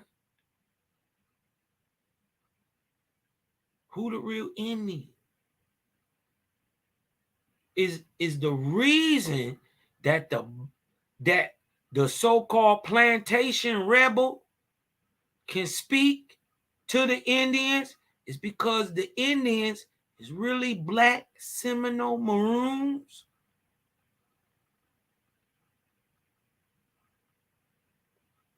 Remember, you got to be copper colored.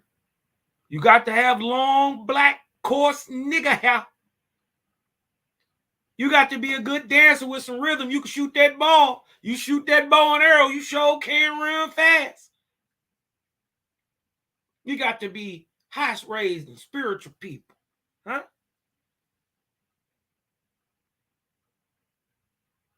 That's what a Native American Indian looks like, an Aboriginal American. That's what Jaja say. That ain't what I say.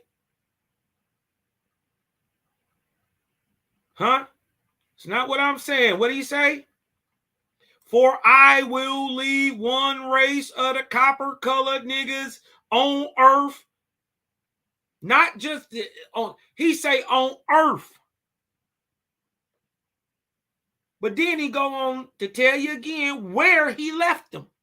I left them in Guatama,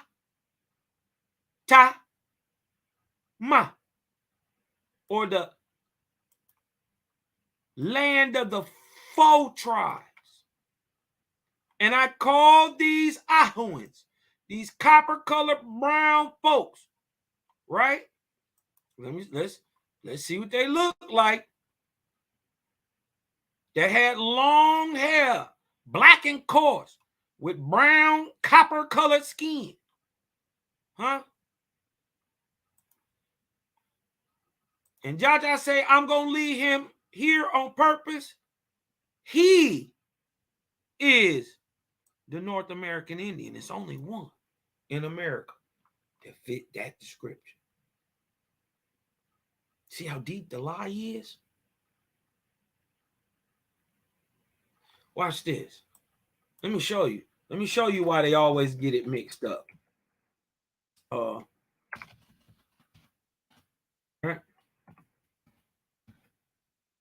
Let me show you why they always try to say Israelites. Now look. All right. Hold on. Let me show you.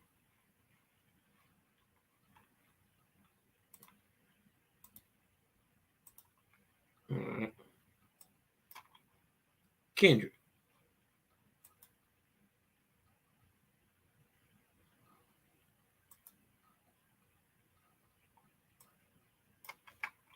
Hold on.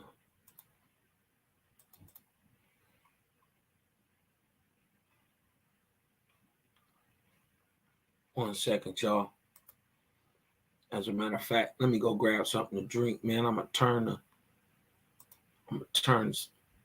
beats on real quick, man. Y'all hit me with a 2 in the chat, man. If y'all getting a little something up out of this, man.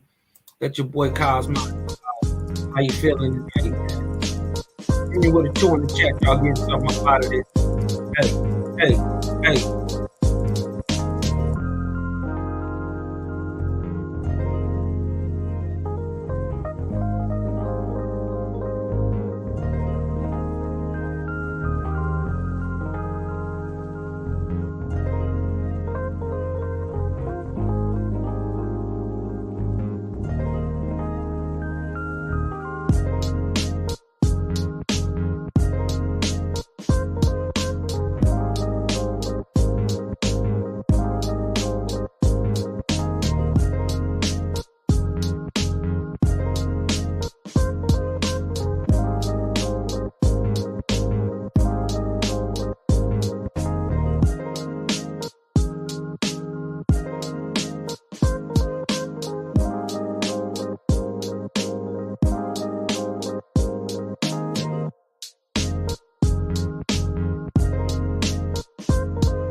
Oh, wait a minute. Got somebody in the chat hating.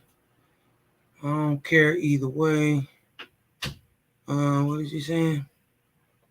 A abo that don't know enough history to even make that. What?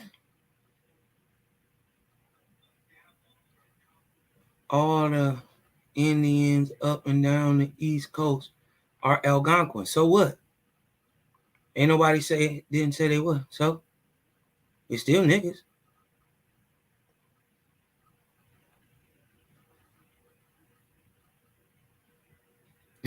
Cause they was.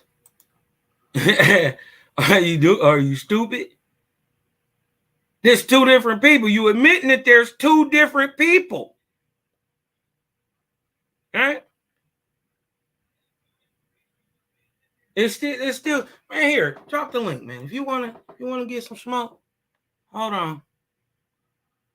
Come on, get some smoke. Smoke your boots on this one too.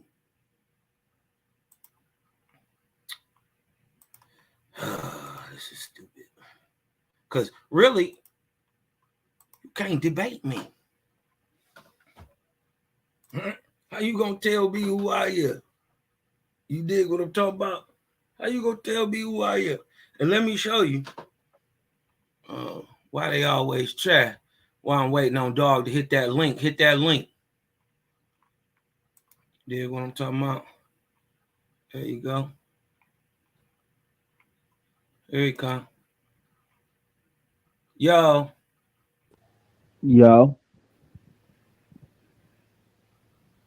What up, though, man? You had some smoke or something you wanted to say something about? I always got smoke for elbows.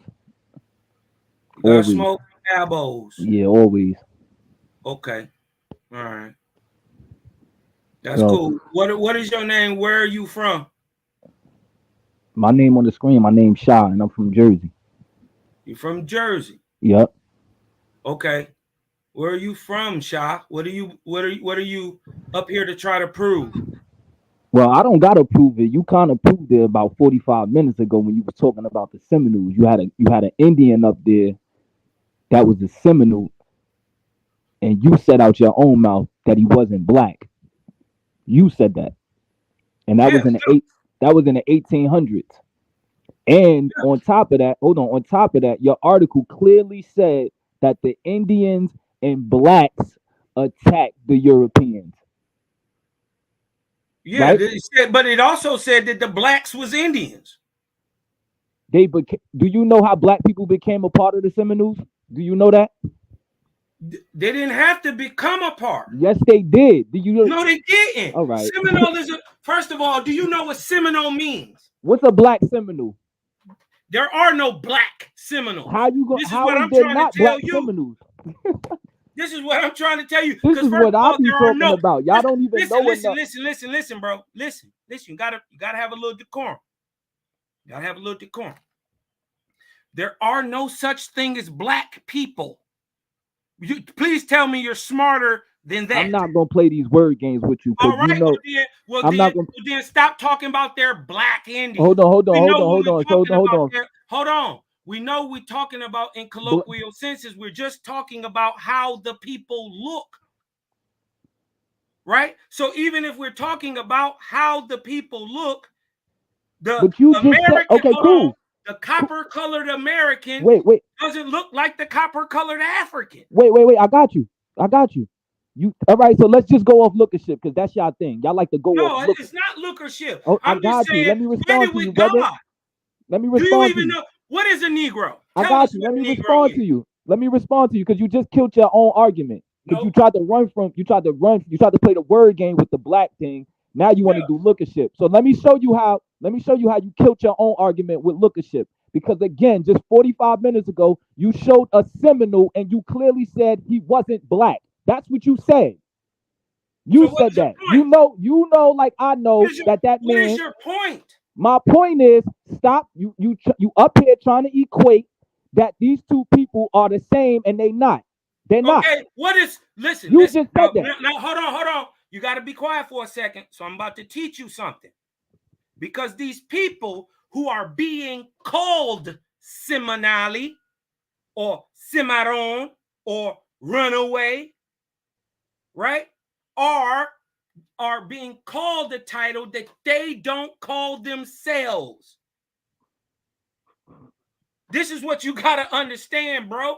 Hold on. Now let me Let me show you real quick. We can get right back to it because we gonna show you that the niggas who you trying to say the black folks ain't. You dig what I'm talking about? And we ain't got no problem with being African or no African genetics or none of that low-hanging ass fruit. You dig what I'm talking about? We ain't got no issue with that. But what we saying is we can't prove we got none. But we can prove that a lot of things that they told us about these stories are absolutely false. Right? So let's get back to this guy you hung up on. Right? Since you so hung up on Billy Bowleg,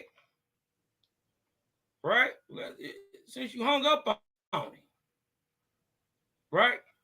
Yeah, go back to the guy you called the Mongol. You called him a Mongol. Let me show you. Let me now. This, my friend, is a Negro.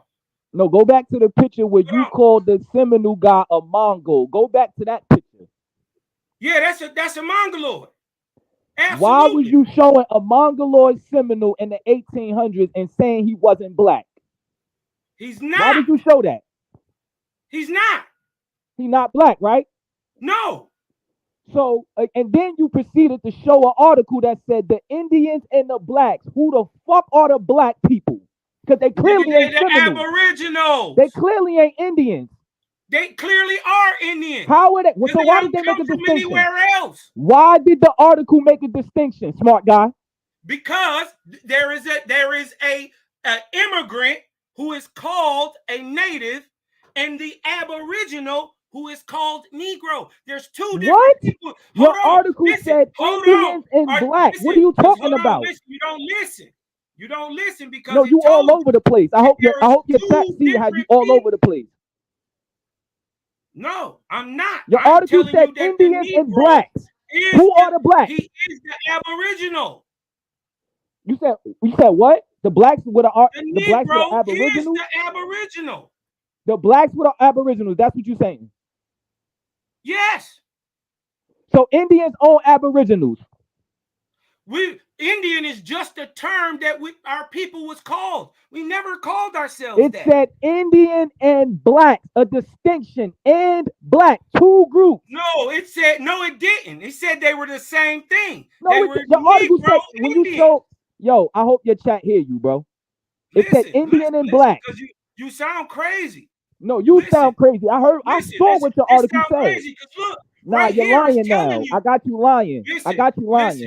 Indicating a new view to the need for a policy reconsideration, allowing some Seminoles to remain in Florida and driving a wedge between the interests of the Seminole Indians and the Seminole Negroes. And the Seminole Negroes. Now pull up who black Seminoles are. Now pull up who black Seminoles are. Do you need me to post a link in the back chat for you to pull up who black Seminoles are? These are not slaves. Do you need me to post in the back chat who black Seminoles are so you can show it to your chat? We already know who they are. Okay, so why are you up here playing word games? We know who they are. What we're saying is a Seminole. Two races. A Seminole. Two different people. This is what I told you. So what are you arguing about? The Negro and the Indian. The Negro and the Indian. Who's the Negro, my guy? Who's the Negro, my guy? What I'm telling you is the Negro. Who is the Negro, my guy? Right here, look. Who is the Negro, my guy? Right here. John Saint. What's his name? A Negro, right, who was property of a Florida planter, was the most distinguished of the leaders, right? Perpetuated by the plantation Negroes, headed by a what? A dark, when they say, this is a descriptive term, right? Two descriptive terms that really are not synonymous with each other. These are semantics. I got you. Hold on, no. Are you gonna tell your chat with John Caesar was successful at? Because we're gonna show I've already shown that the Indian and Is the John Negro Caesar are the African? same thing. Is John Caesar African? Huh? Is John Caesar African? You talking about John Caesar? No. Yes. What was he successful at? John Caesar is an Indian. What was he successful at doing with black Fighting. African people? What was he successful at? He was I dare you to successful lie. at fighting. He was successful at convincing Africans to join the Seminole fucking war. Lie again. No. Listen, he wasn't Do you need African. me to post the link in the back chat? Listen, he's Do you need Indian. me to post the link in the back chat? I don't gotta argue. I can source I'm up. not gonna I don't argue. need to argue We with ain't you. gonna argue. I'm not arguing with you. Do you need me to post the link in the back chat? Okay, what Indian? What? Okay. Do Go ahead. you You can need post me it to in the post the link in the bro. Go back ahead. chat? I don't gotta No, say I'm not. nothing. Go ahead. Go ahead. Go ahead. Listen, it's okay. While you're doing that, I want you to post the people who in your family are African and got off a boat that you can show us. What African people are you linked to? Since you fighting to try to tell me I'm African, show me that you African.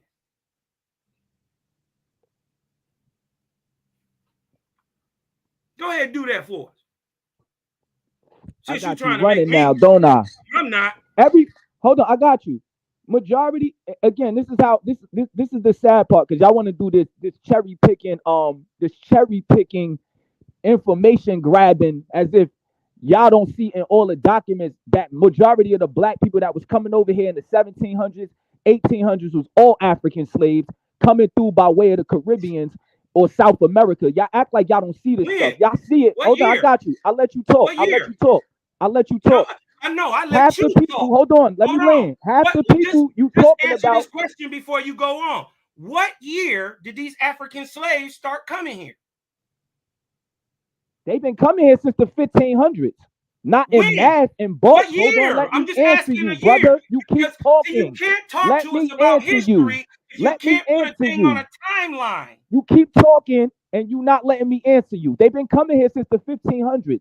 They've been coming to South America. They've been coming through by way of the Caribbeans because that's another misnomer. Y'all think a lot of them came straight here from Africa to Virginia. No, it don't work like that. Most of them came up from the Caribbeans. Okay, show us. I'm just saying. Them your So people. Them your people who were slaves. These your people too. If you They're black, not my people. What where I'm you trying from? to tell you Hold is on, hold on. Wait. Okay, I got listen, you. bro. I'm trying I to tell got you. you. I got you. I got you. Let me say can't this to prove you. that I got this. any of I my got people you. were Hold on. slaves. Wait. I got you. This is how I'm gonna prove to you that majority of people in the black Americans that their family came through by way of the slave trade. Why black What people don't slave have? trade? I got you. Why black people don't What have? slave trade? What are you I talking got about? you. Which one? Listen to what I'm saying. You don't gotta talk. You gonna respond. Where do most black people ancestors come from? Why America. black people don't have ancestors, oldest ancestors, originally from states outside of the South? Can you answer me that? They come from America. Why? Hear me out again. I'm gonna ask you again because I'm from Jersey, and majority and my elders are from the South. Why when you look at the North? Why when you look at the West Coast? Why when you look at the North Midwest? Why are all of these black people saying their ancestors came from the South? If we've been here, why black people don't have ancestors from California? First of all, because I'm about to tell you something you don't know about. I'm not here to talk about what you know. I'm here to tell you about stuff you don't know. You can't tell me nothing I don't know. You can't tell me only unless it's personal. Let me You can tell me about you. No, You can tell me about you. That's personal. Be quiet, because I'm telling you about the Aboriginal American. You just ran from what I said. Remember, you're not one of us. Post what John. Post who John Caesar is for your chat. I'm not talking about 1490. First of Can all, you post who John Caesar is, or the guy you had on the screen? Can you post what I posted in the back chat for your chat so you can tell them who he really is? I'll get to it. Thank you. Get to it, but I want to teach you because something. I don't like you nobody don't misleading my people. Because you asked me, how did these niggas get to the South? See, what you don't know is about the Ahoan of America. First of all, he was put here on purpose. You that, brother. The I didn't ask you that. Hold on, listen. I didn't ask you that. Hold on. The place where he permeates from First of all, this place Oh, in it's America Mississippi, here right? is The called, mother mounds, right? We just hold talked on. about the It's ground, right? called be quiet, bro, before I quiet you. Yeah, be quiet. Not gonna talk over you. You gonna be quiet. The Ahuan of America, the Aboriginal, the North American Indian, sources from and comes from and radiates from Guatemala some 25,000 years ago. So what I'm telling you is, he is the only man on earth who is bred to migrate north and south.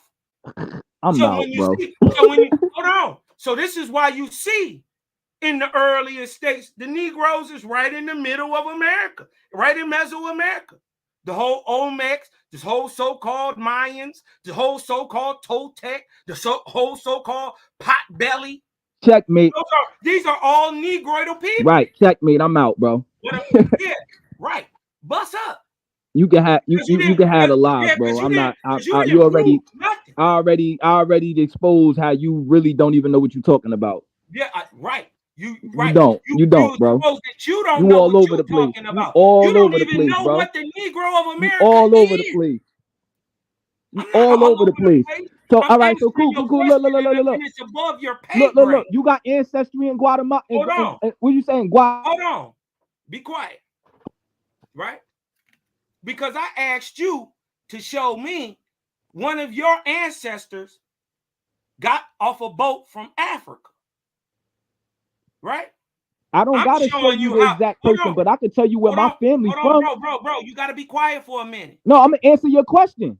I don't want you to answer it. I don't want you to answer it. I want you to show us. How can I show you the specific person? I was born in 1990. I can't show you the specific person, but I can tell you where my family's from. You did your genealogy, I can tell you where my family from. Genealogy not gonna show you a slave getting off a ship. Yes, it will. If you know that. Yes, it will. I can show you where my family's You're a liar. Hold on, You're either a liar or you're ignorant. Which one is it? All right, so wait. Slaves are property. Nobody genealogy shows wait. Because he just told a lie. Nobody genealogy shows. He's saying, hold on. He's saying that no slaves you just lied. are documented getting off. I never said that. Hold on, be quiet. Don't lie on me, brother. brother. I'm trying to tell you that they are insured, so they are absolutely documented getting off, getting put on, embarking in Africa, and then put off in somewhere in the Caribbean or in North America. But you just said that niggas ain't come here. Show us one of your ancestors. Hold on, I got you. From the 1860s, from the 1830s, hold on. 1820s. That's an African getting off a boat. Hold on, I got you. Because you could do the math after I say this. Now, hold on. Let me respond to you because you just lied. You just lied. You just lied and misquoted me. I said genealogy doesn't show you a slave getting off a ship. That's what I said. It does. And you just lied. Does answer. How else do you find it, sir? What you just stated about slaves getting off a ship and it being documented and yes, niggas, absolutely documented. That's not the same as the genealogy. Hold on. What do you think slavedocument.org is? What do you think that is? You can literally go there and they're documented. I never said that. You asked for genealogy. I'm talking about your personal family. You just asked for genealogy first and tried to equate it with slave documents. Hold on, have a little decorum. I got to keep putting you if you gonna misquote. Listen, I'm gonna keep putting you in the hunky hole, man. Just be quiet. Just be quiet. Have a little decorum. Stop unmuting your mic, bro. I ain't gonna tell you again. I'm gonna slide. You lying up here anyway. Yeah. Okay. Yeah, because you lying and you don't want me to answer. Ask how niggas got to the South. He didn't know that niggas was made from day one to travel north and south. He got to quit. You got to quit, bro. Yeah, but you don't want me to. I will let you talk, bro. Listen, I will let you talk, but you can't talk over me. Not on my shit.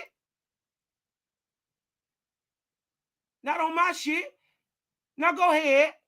And now that I answered your question about why niggas was in the South. But you don't know niggas have been for the last 3,500 years moving west. So go ahead. Explain to us how the Indians or the Aboriginals are not Negroes. Have you ever seen an Aboriginal that was not a Negro? Yeah. Majority of the original Indians are not Negroes. You just showed one. The guy in the chat, if he hold on, I got you. Let me answer. Bro. I'm out, bro. You're not gonna let me answer. You scared to let me answer. You just when I said that majority of the Indians on the East Coast are Algonquin. Do you know where the Algonquin people came from? They're not even originally from the States. Bullshit, you don't know this. You're lie. No, let me show you. Let me show you where the first. Who you gonna show? The Lenape, the Narragansett? Who you gonna show? Because none of them black. I'm not giving my opinion on this, bro. I'm not gonna spout my opinion on it. Right? First of all, these are the Egoquim. The word is Egoquim. Right? That's how you got the anglicized word, which show you got the anglicized doctrine. You dig what I'm talking about? The word is Egoquim. They are the people of the America. And look what they look like, right? They got long, black, coarse nigger hair. And they got brown, copper-colored skin. Right? I didn't see nigger here, but continue. Yeah. Who else got long, black, coarse hair in America? Can you name another one? What's coarse hair, smart guy? Nigger hair. Nigger hair is coarse hair is nigger hair? Yeah. Okay. Another question. Hold on. If I said coarse hair is African hair, would it change? I'm saying it's like African hair, but it's long. Okay, cool. All right, so and then I got another question for you. Is copper only? Let me show you where. Copper?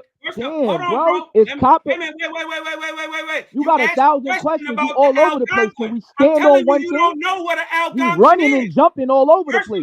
First of all, Algonquin is the name that is of the creator. Watch this. Oh my God. And, hold on, look at the screen. Because I'm teaching you something you don't know. See, I'm talking, do you know who Iwata is? See, I'm talking about stuff you don't even know nothing about. So let your bro teach you. Look, because this is where the name comes from. And you shall descend to the corporeal earth to Guatemala, to America, and walk with my son Iwata, whom the Lewis had bred for my voice, staying with him night and day for a term of 4 years, gathering together the remnants of my lost tribes, and establishing them in faith of the Great Spirit in my name, Egoquim. That is the word Algonquin, in the ancient Algonquin. Nigga, I'm the only one up here that's Egoquim. You can't tell me about me. Huh? Man alone is stubborn, setting up ways of his own. Oh, if he could learn to be one with me, to move and labor with me. Then spoke Iwata, saying, Holy Egoquim, I will go and teach man, give him your words. Huh? Make him understand. Right? You don't know what you talking you running, about. Bro. You know you running from the conversation, you don't know right? what you're talking about. Nah, you don't. Where are Algonquin there Indians are laws from? Of Egoquim? Where are Algonquin Indians from? They're from America. They from the Americas, right? They're from America. Yeah. Were they originally black? Yes. You don't think it's? I hope your chat here. Hold on. Wait a minute. First of all, I know they wasn't black. Do you know? Hold on. Wait. I know do they you wasn't. know that there are Siouan people who speak Algonquin? Who gives a fuck? Who cares? Right. But these are your Mongoloids. These are your Mongoloids speaking Algonquin. They've been speaking Algonquin. Huh? They've been speaking Algonquin. They're the original ones. Bullshit. So why you don't speak Algonquin if you I was Algonquin? just You doing Algonquin? it. I Oh just wait, you told you it's Cherokee. Egaquim, not Algonquin. What are you, I'm Cherokee? speaking Why do you don't speak Cherokee? because Cherokees aren't Algonquin, stupid. No, You what just do cut you speak? yourself. Because none of you niggas You speak just cut anything yourself. Indian. Hold on. You just None of cut you yourself. niggas. Listen. It's the You brother do in the know chat. that the Cherokees aren't Algonquin, don't you? I didn't say they was. You did. You said, I said, well, what why do you speak, you nigga? said, That's what why I don't I said. speak the Algonquin like the Cherokees? What do you speak? Because you up here claiming you speak Indian. Oh, wait, English. you're not What do you Indian. speak? You Aboriginal. What do you Wait, you're mean? not Indian. You speak Aboriginal, right? English. So That's what's all your I speak. Aboriginal language? Well, it's Algonquin. Your Aboriginal language is Algonquin? Yes, nigga. What do you think it So why? is? So I just asked you why you don't speak Algonquin. What? You know they have languages, right? I do. Why you don't speak any one of them? I do. So do you. Oh, it's English. See, I'm me out. teach you something you don't know. Yo, you got it, bro. I'm out. Because I don't do circuses, but I think you was one of them abos that know something. Hold on, cause see, let me shut I'm not you playing up. these dumb games with you, bro. Let me I shut think you was up. the abo worthy of this You already conversation. cut You're not. I'm yourself out. when You can have tried this, bro. to say that the Cherokees are Algonquins. Ha! Buried yourself. So let me show you what English language looks like. Because see, silly African slaves who come from a long line of slaves. You dig what I'm talking about? Hoe-ass niggas who come from a long line of hoe-ass niggas. Right? Are always trying to impose their ideals upon somebody else. You dig what I'm talking about? Let me show you what this language looks like. Because see, English is not only spoken and written, English is signed. Huh?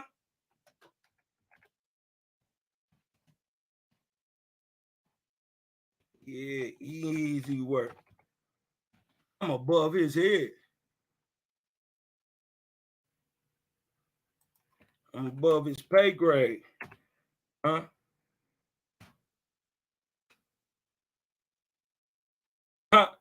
Watch this. Let me show you what English looks like and how it line up right with American Sign Language. Both of them are speaking English, silly Negro. And this man to the left is a plain Indian who actually speaks an Iroquoian-based language. Right? Look. That's what English looks like. Deaf. Huh? People. Huh? That's what the language looks like. That's English. Everywhere in the world, when you do your hand like this, watch this. Hold on. Everywhere in the world, when you do your hand like this, that means water. That's a sign. It's sign language. Even though you signed it, it's spoken in English everywhere in the world. Don't matter if it's signed in Chinese or anything. Everywhere in the world, this means walk. Everywhere in the world, this means put them up, fight. Everywhere it's a signed language. So yeah, the English didn't teach us. The English didn't even speak English. They spoke Danish, Swedish, Scottish brogues, English brogues, huh? Danish, Dutch languages. How did they become to speak English? Let me show you how. Right? Hold on. Because when they got over here, they needed to talk to people. Huh? So let me show you the white man talking to Native Americans. Right? This is how.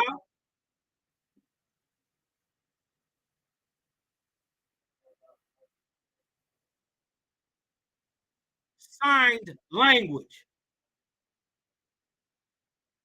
It is in English everywhere in the world, irregardless of who is signing where.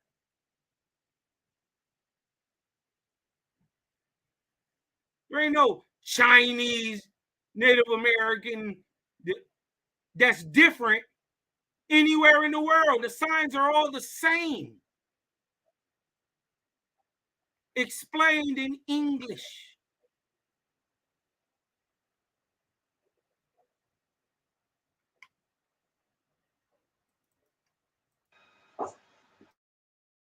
Can y'all see it? Oh, my bad.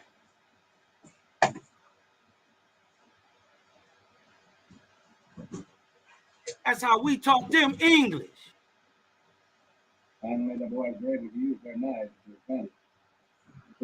Everywhere in the world, the language is exactly the same. Huh? Let me show you it again. Hold on. I'll go back. This is the Plain Indian. Southeastern Indian has a sign too.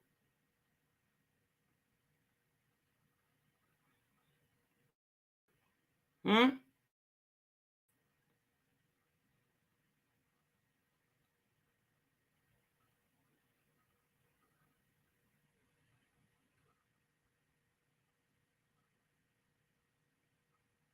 Mm-hmm.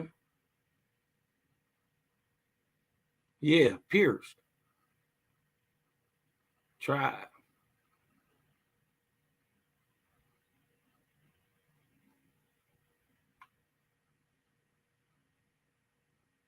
They didn't teach us.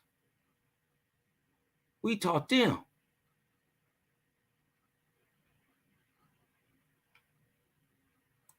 Huh? They didn't teach us. You dig what I'm talking about? Now you see, when I just asked the young man, you dig what I'm talking about?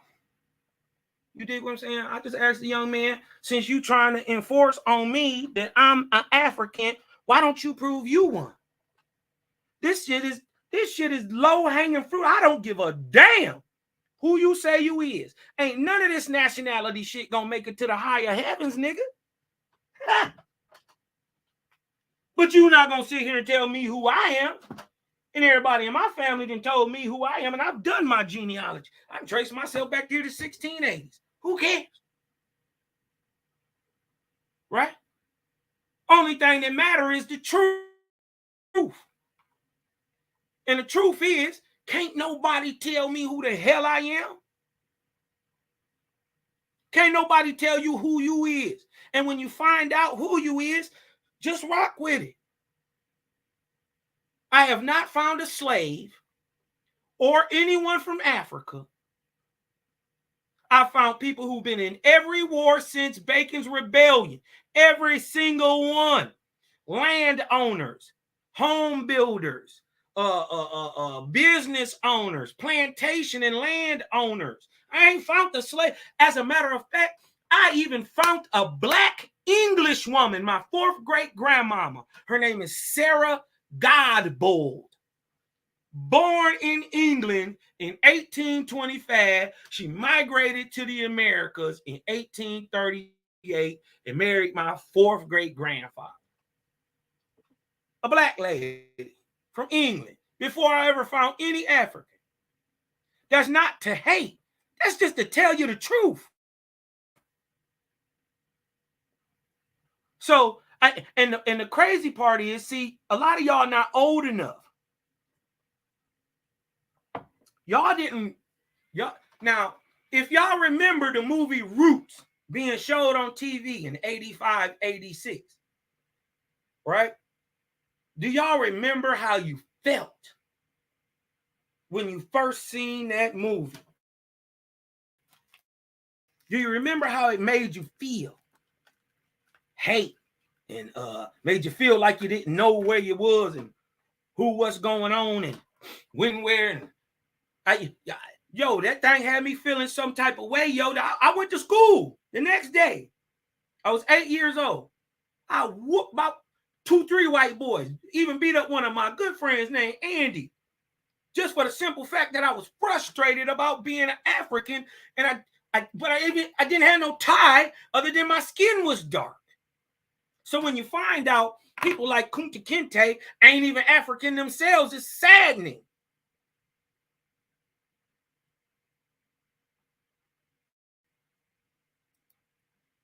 Dig what I'm talking about? Most people have no clue that in 2023, the best way to make money on Amazon is not with physical products. I ain't got no problem with you coming on and you didn't have to Amazon's run. other company. But bro, we got to do this a certain way. $8,000 to $10,000 every I single don't know month you. in passive I don't income. fuck you. And I'm not the only one. I don't give a damn like Katrina where the fuck and you Carla, from, because you don't Elena, know where you Renee, all making Remember, thousands of dollars you come a month from a in long passive line income of using the slave same ass system. niggas. I do this on a part-time basis, about 5 to 10 hours I a don't week. have I one in earn my about family. 40,000 a year. Not one. There's no other job that pays. Never. Nobody ever even talked about slavery in my family. No offense. You dig what I'm talking about? If you come from a long line of enslaved ass niggas, you dig what I'm talking about? That's just what you is. Right? But you dig what I'm talking about? It's not fair when you trying to equate us, copper color skinned people here, that everybody know is the American. You just trying to deny it for some reason. I don't know. Because I guarantee you one thing, if you was born in 1990, you a puppy. So what I know is your grandmama is my grandmama, nigga. I ask your grandmama right now, bring her over here. I bet you if you call your grandmama on the three-way, come jump back up here. We're going to call your grandmama and we're going to ask her, hey, grandma, have you ever heard that where we from? I bet she say, baby, we got, I bet I heard that my grandmama said that we was a little Cherokee. We was a little Oneida.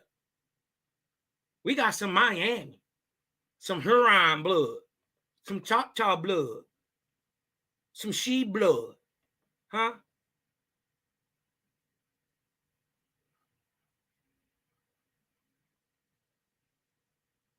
I'm just saying, you don't got to believe me. But unless you think your grandma, now I did hear one of you Pan-Africans say that your mama was stupid and she didn't know where she was from and that your grandmama was an idiot and that she was confused. I did hear a Pan-African say that when he was being pressed by one of the other Aboriginal brothers on Sinetta Channel. So it's not far-fetched to me that you would throw your people up under the bus and say they're confused when you haven't even done a genealogy. All I asked was for one African. And the crazy part is, pre-1870, if your people was here from Africa, they got labeled an African. But till 1870, that the African was naturalized, changed to black and Negro. Wasn't until 1924, walked the placard. Right? Years and years later. Now, the funny part is the Indian wasn't called African in 1870 after the Reconstruction. So if he African, why when they naturalized Africans 10 years after the 1860, right, in 1870, why when they naturalized these people who you telling us is Africans, why when they naturalize the people that they know that came from Africa, right? They labeled them blacks and Negroes, but didn't label the people from 1860 that got called Negro, right? An Indian, and then changed into Negro. Before that, why didn't they change them and naturalize them as Africans too, if they was already Africans? You said they was here since the 1815, since the 1500s. What's crazy is during the 1500s, look what we got.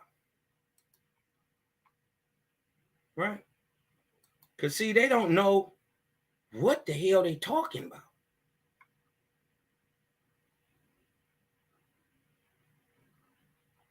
Right? They have no clue what they talking about. Now, let me show them that there are still primarily three people. Right? Let me show you this. Let me go share my screen real quick. Let me show y'all.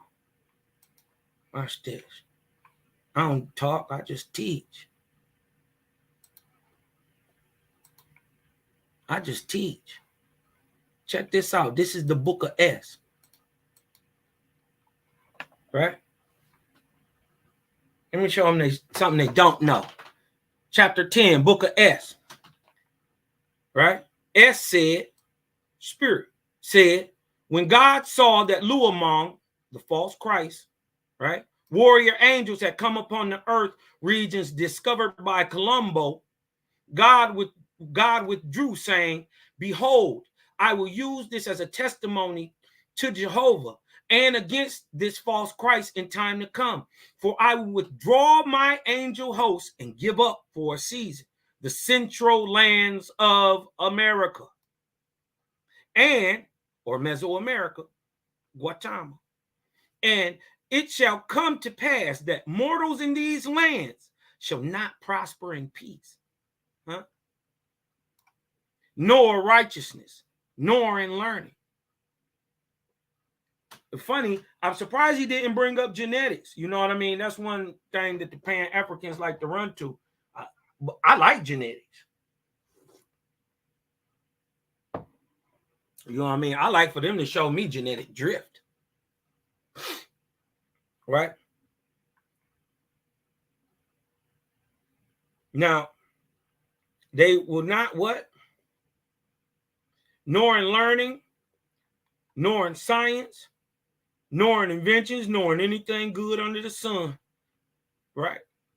For Luamong's warrior angels shall obsess them, and they shall build up and then destroy. And the people of, look, they don't even know what the hell is going on right here. Remember, white folks call you Mayan. The colonizer calls you Incan. The colonizer calls you Aztec. You didn't call yourself that. Huh? And we see in real time, in historical, that the Aliatis. They ain't even never heard of this.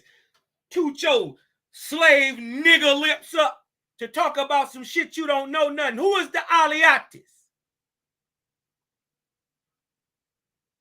Huh? This is your so-called Maya, your ancient Olmec type, your Negroidal type. Where they got them in Mexico, right? Where you find all the Negroids. So he asked why, right? Because we see Olmec types, why black people are in the South. We see the Olmec type migrating into the South. Right there. And they kept the same name. Built the same type structures and mounds. You ever seen Itawa?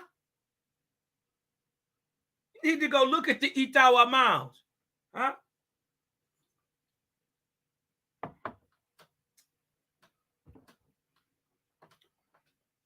Even the Choctaw tell you they descend from Mesoamerica. They came up here. Where did they end up going all the way to? Georgia. Where they got the Chattahoochee River.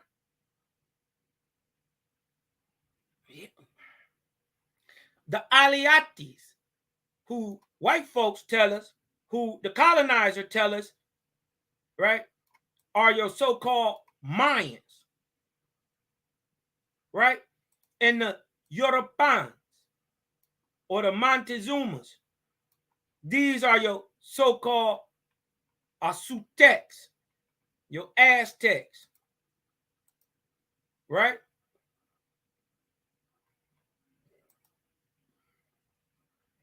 Let me show you. They called the Montezumas, right? Montezuma was one of the last Aztec emperors. But we found out the Aztecs are really called the Yorubans. Anybody hip on the connection of Pan to Guatemala, well, then you already see what's really going on. It's still the same three people connection. You still got your Algonquin, your Iroquois, and your Siouan, or your Negroidal type, your Mongoloidal type, and your mixed type. And the mix speaks an Iroquoian based or an Algonquin based. Just depends on where they are. Shout out to the Hurons. You dig what I'm talking about? Shout out to the whole Huron Confederacy. You know? He say we don't know who he is, like we didn't grow up like this. Shout out to the Empress Verdiasi, man. Shout out to brothers who put us on game way back in the day. You dig what I'm talking about?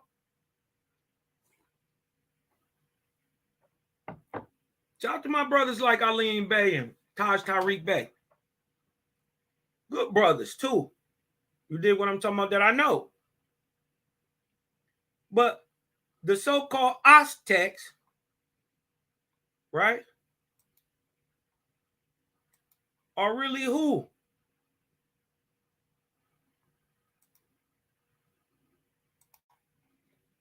The Yorubans, the Mayans from Mexico, are Aliatis. So here go your Mayan, or what you would say, or your Olmecian type, or your Negroidal type, right? This would be your mixed people, the Aztec, the Yoruban, the people of Pan, the Montezumas, the Aztecs, these niggas too. They're the mix. But who they mix with? Remember, it's got to be three. The Atuans, or who we would call Inca, the people of South America. Huh? They're always looking up, trying to go up into North America, but they don't never talk about what's going on in South America. We don't miss nothing over here. We're not confused, nor are we trying to prove that we... Watch this. Hold on, y'all.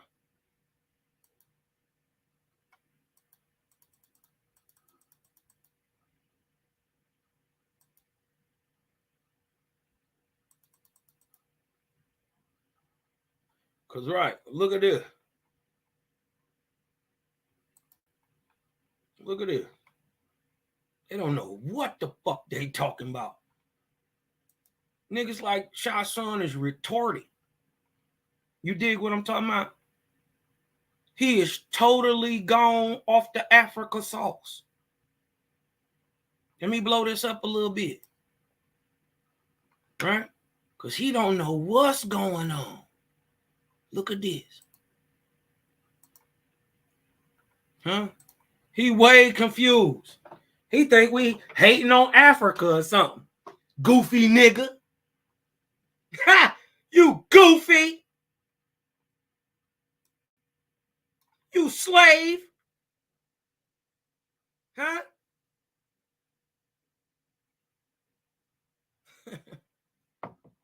Because look, who got flayed and destroyed? What? Then, and because look, we can tell that the American Indian is the nigga, right?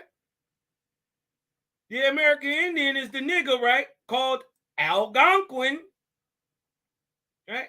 Named after their creator, right? Right?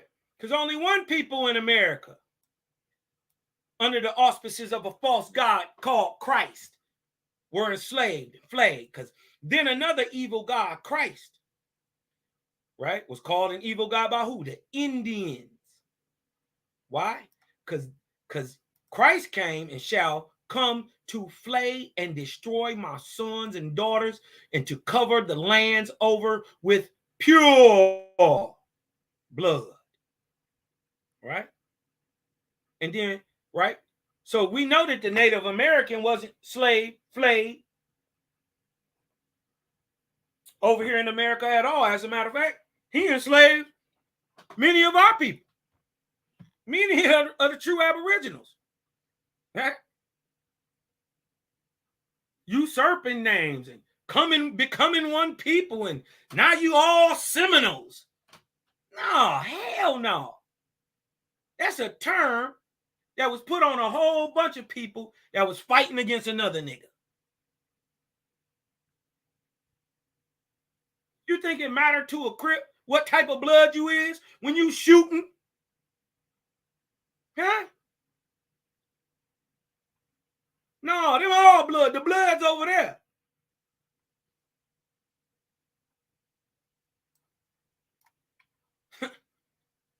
And then I will come again and rout the evil God and raise up my sons and daughters full of glory. Right? Why? Right? He think we hating on Africans. Stupid nigga. We the only people in the world showing that it's all one. Because what? Now we're talking about the Indians getting oppressed here. The black people in America getting enslaved here. Not from across the water. But then he said, look about the people who do come across the water. Watch this. I will bring their kindred. Who? The Indians' kindred. This is why they always trying to claim us to be Israel. No, because we was all crazy praisers of the Great Spirit. We was all faithists. The praiser of the Great Spirit in Africa is called an Israelite. He's the only one. And especially the only one came over here in droves. We're not saying that. We're saying that the African is our kindred. But we're saying, so what till we can prove it? Because far across the water, I will bring their kindred. Whose kindred? The kindred to the Indian of America. How is he kindred to the Israelite? Because the Israelite is not African. He's Shemitic, admixed, Negroid, just like the American Indian is. And as a praiser of the Great Spirit, which makes them kindred. Not only in praise, but in genetics.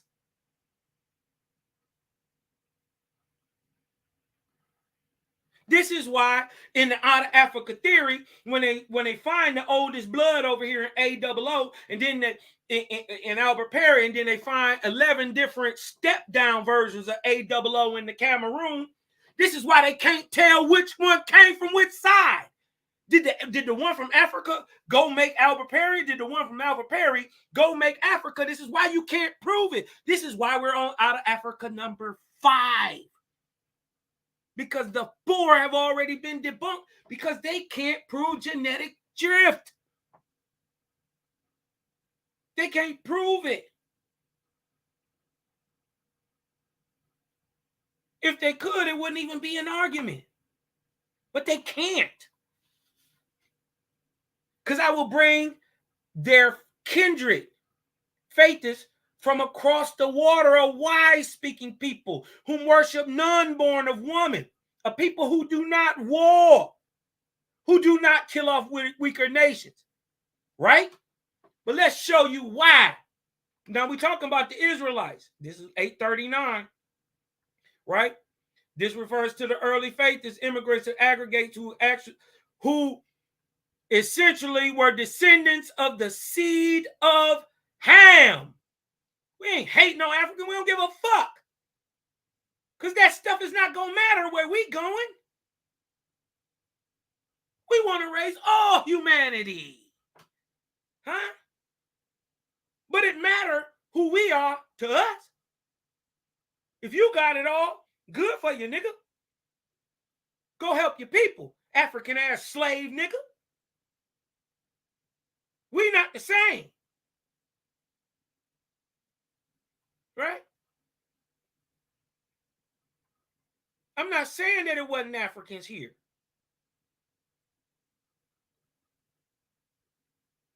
But the ones that's kin to us is a wise speaking people who worship born none of woman, only worship the creator, who do not war, who do not kill off weaker nations, right? And I will come in the Tonachi. You don't know what it is. I will come with the Hochicas. Huh? You don't know what it is. What about the Mohican? Shout out to my family. I got straight Mohican in my family. Shout out to the Iroquois Confederates. The brother said, we don't speak nothing. Shout out to the Haudenosaunee. Who still to this day call themselves Angui. Did you know that? First and upright man. Proving that even the Iroquois have Algonquin loan words. Even the word Iroquois is Algonquin. Yeah, I'm way above your pay grade. Right? Because he said, I will come in the Tonachi and the Hochicas and the Mohica and the Iroquois confederacies.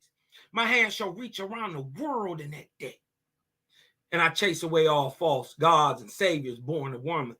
And all men shall worship the great spirit only.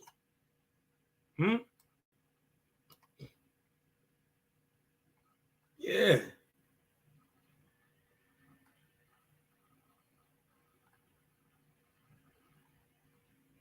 Yeah, so we not hating on them. Let me show you. Let me show you about Ego Queen, the great Algonquin, right? Because since you like to speak on it, but you don't know what the fuck you talking about. Let me show you.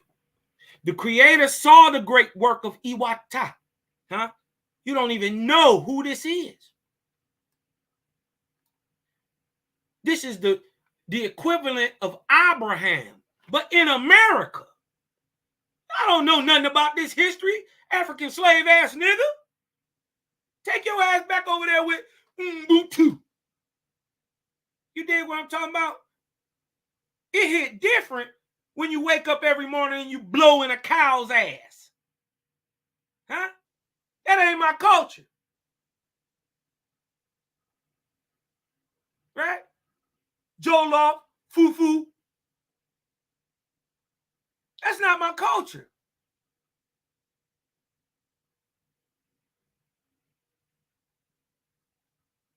I'm not descended that way. I come to the creator to Iwata, the American Negro, not the African one, the Guatamian one. Right? And the creator saw the great work of Iwata. He saw the people gathered together in tens of thousands of places. And then the creator spoke to Iwata saying, look, you shall found 40 mighty nations. Nation is a bunch of families that get into a tribe, that get into a confederacy, right? That turn into nations, that turn into mighty nations. Groups and groups of them. Oh, my son, and every nation shall be an independent nation. You ever heard of Michigan? You ever heard of Texas? Cali? They states. But they all together, they won. Huh?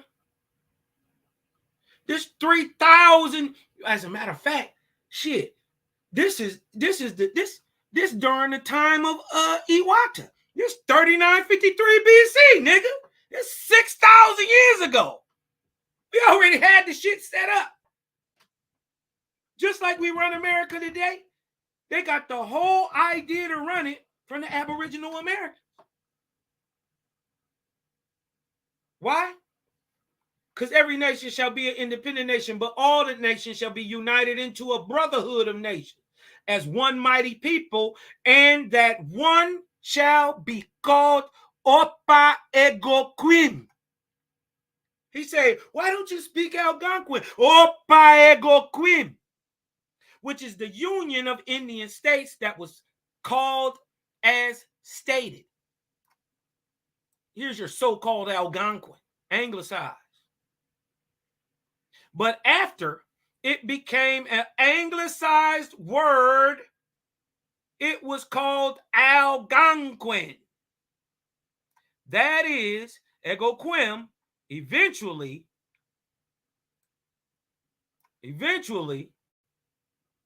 became Agoquim, which in the Native American, which is the way the Native Americans said it, to the European ear, sounded like Algonquin.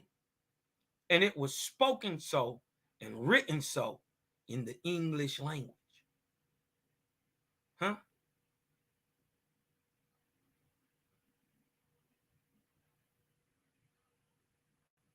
Right?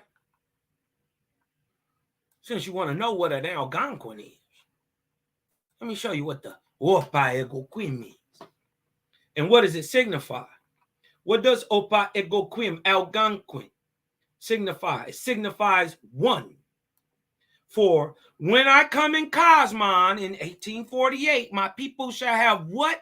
Many states like yours already set up. This is thousands of years older before Europeans or Black Africans got here. We're not saying that y'all didn't come here. I'm saying we're not mixed with y'all niggas. Did nobody enslave us? It's more likely we enslaved you. Or some people over here enslaved you, or some people who look like Aboriginal Americans enslaved you. Most likely Europeans, because they were melanated Europeans, called Moors. They hella enslaved you African ass niggas. You dig what I'm talking about? But it's funny, he called himself African, but the only Africans in the world who go by that name are white people. That's crazy. Only people in the world who call themselves African, right? Besides the confused Negro of America, right? Who come from slave stock, who don't know what the fuck you talking about no way. He telling you I'm an ignorant nigga. I come from a slave.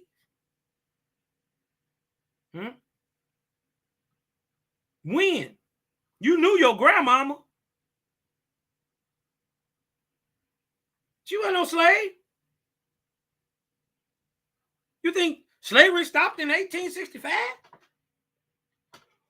Were you even on the plantation? Prove it. Prove it. Because when I look at 1860, not only was my second great-grandfather being born, my third great-grandfather fought in the war. As a matter of fact, my second great-grandfather was born in 1860. The year the war broke out. Shout out my second great-grandfather, David Peoples.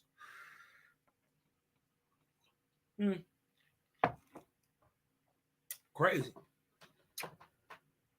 And shout out his dad, David Sr., my third great-grandfather,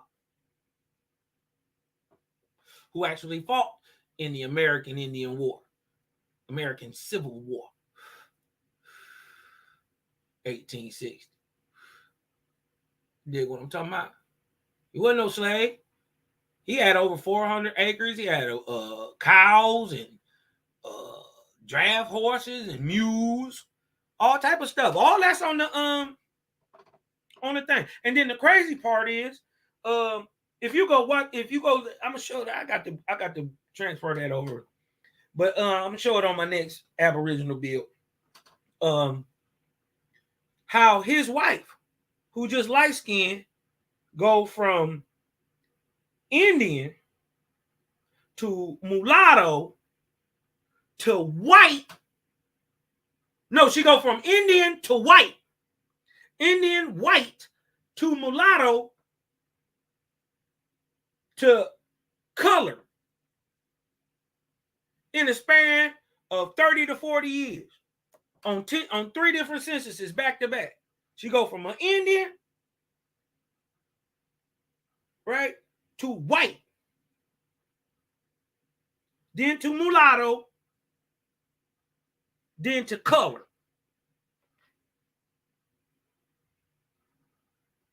On the 1910 census, my papa, it say, when you read and write English, it says he speaks English, but he doesn't write it. Right? This 1910. It says he speak English, but doesn't write it.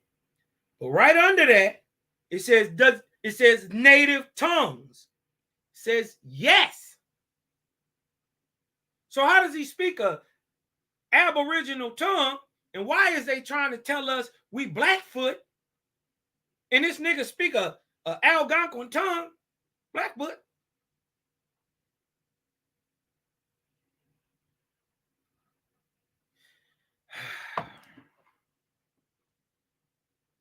All right, y'all.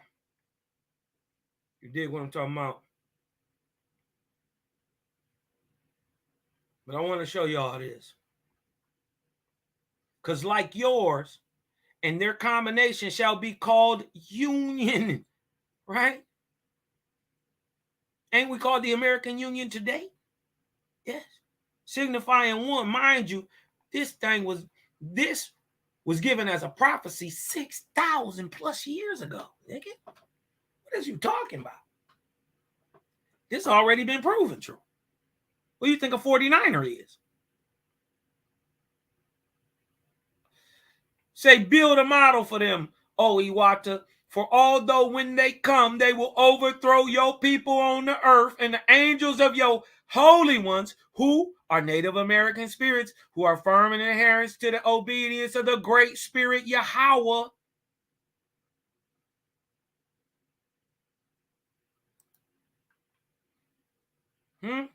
Shall come and purge them of their Savior. Who? These people you keep telling us is enslaved. And Iwata made the nations, united them into one mighty people, and he called them the nations of Opa, Egoquimo, Algonquin. Union, out of many, one. And they planted the country over with cornfields and dwelt in peace. So we're not hating on Africans. Give a fuck you, African. Dig what I'm talking about? Care nothing about no African. Dig what I'm saying? First of all, Creator called us a remnant of the Algonquins. Take it up with Creator, big dog. Little bruh. Little bruh. You're a young fella, man. You got a lot of studying to do before you run up on Cosmoni. I just source up, bro. I just show it in the book. You dig what I'm talking about? That's it.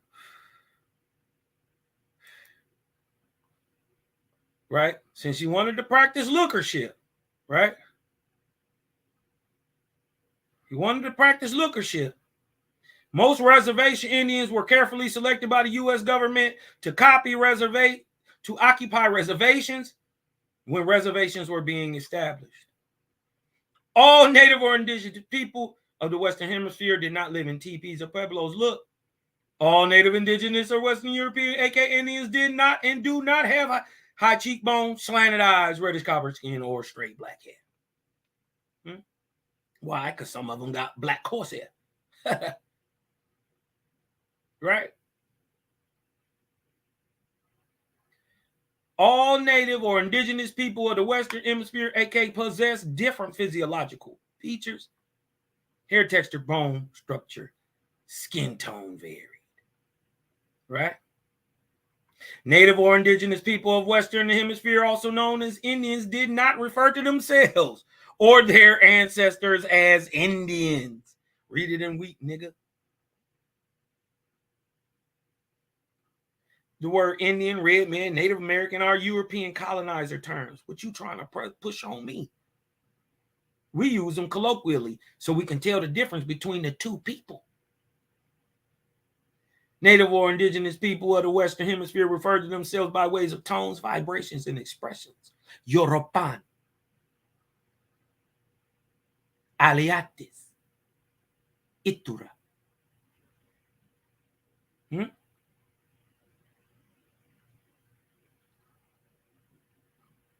Right? Non-spiritual people trying to tell us about spirit. Y'all got to chill. Huh?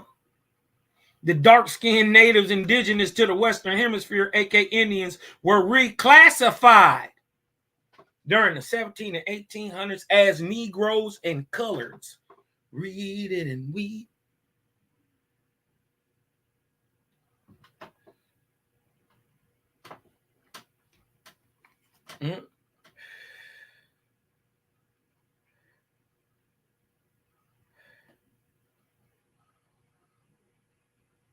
Look at this. Pale-skinned natives came about as a result of the original dark-skinned natives breeding with pale-skinned Europeans.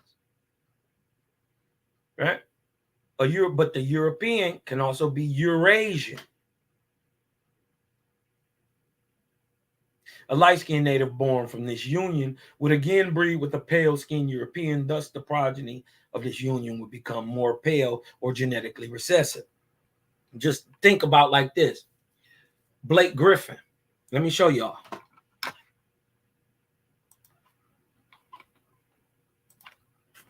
Let me show y'all what they're talking about.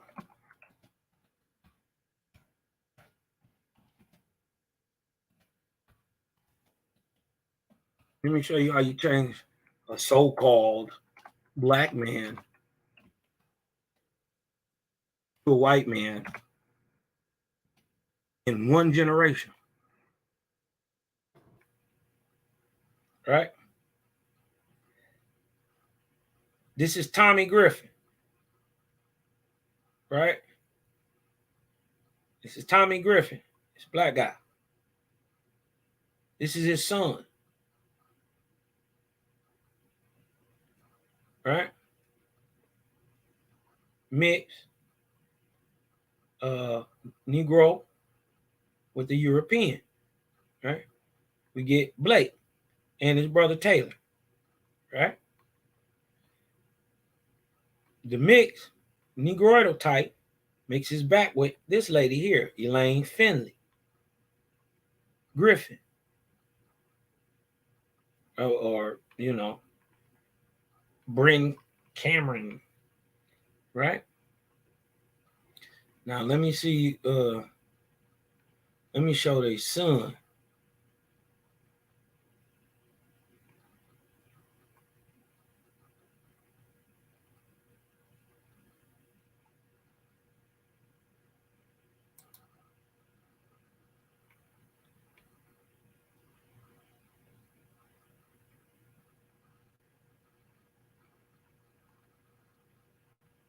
Let me show y'all Blake's son real quick.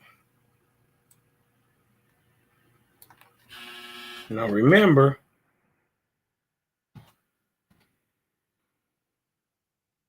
what they just said.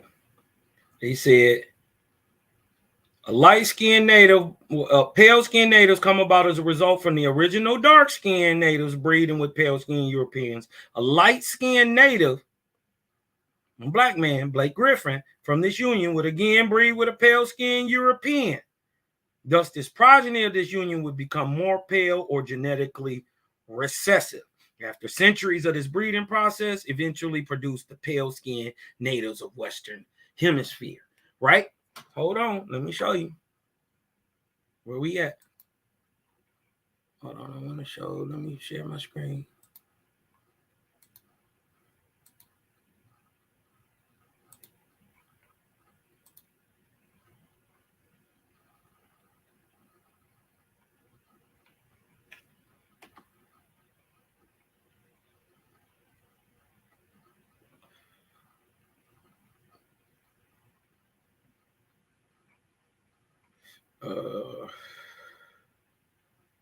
Now look.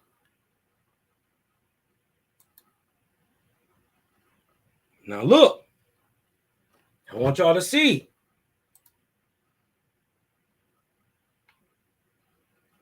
Right? Now we seen the black man mixed with the white, mixed with the pale European produced Blake Griffin. Blake Griffin again has a baby with another white girl. Now look at the result.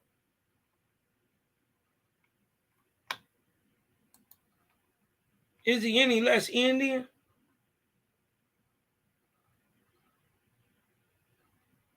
We got to get past this colorism, y'all. If he was raised up with the Indians, what you gonna tell him? He ain't what his daddy is. To hell with what he looked like. His environment dominates over all that.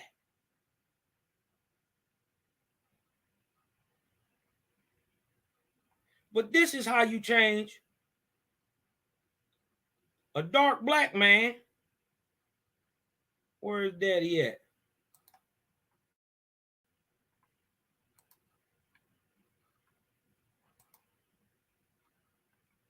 You know what I'm talking about? Where daddy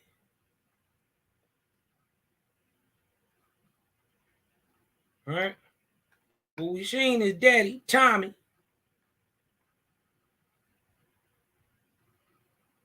In one generation.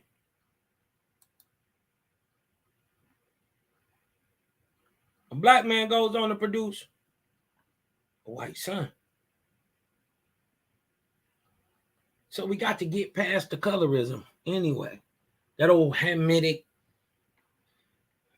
That stuff is pseudo.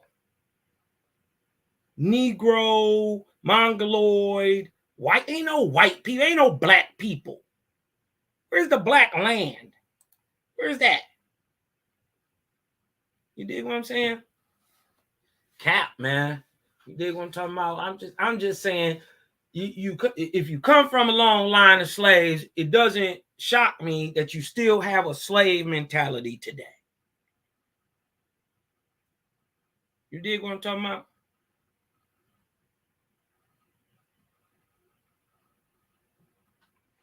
He said I lied on him. Something. Let me just, because he crying about this. Let me pull up John Caesar. Now, we just showed you who John Caesar was, right? Now, John Caesar, right, was one of the most distinguished of the leaders of these quote-unquote black Seminoles, Maroons. And I have learned that the depredations committed upon the plantations east of St. John's were perpetrated by the plantation Negroes headed by an Indian Negro. But he said that the Indians ain't Negro. That they...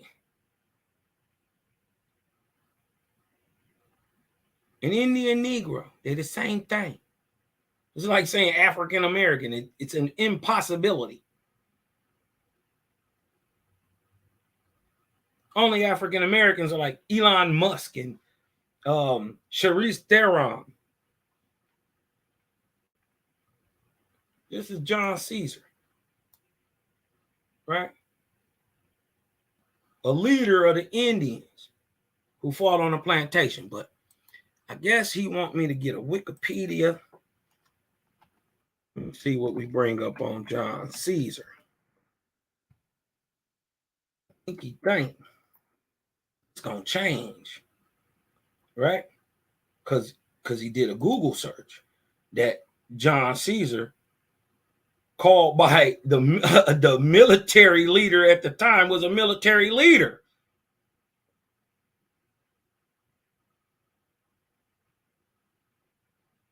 John Caesar's military service documents the importance of freedom over oppression and how the merging of two peoples, Africans, Americans, dodged the hijack.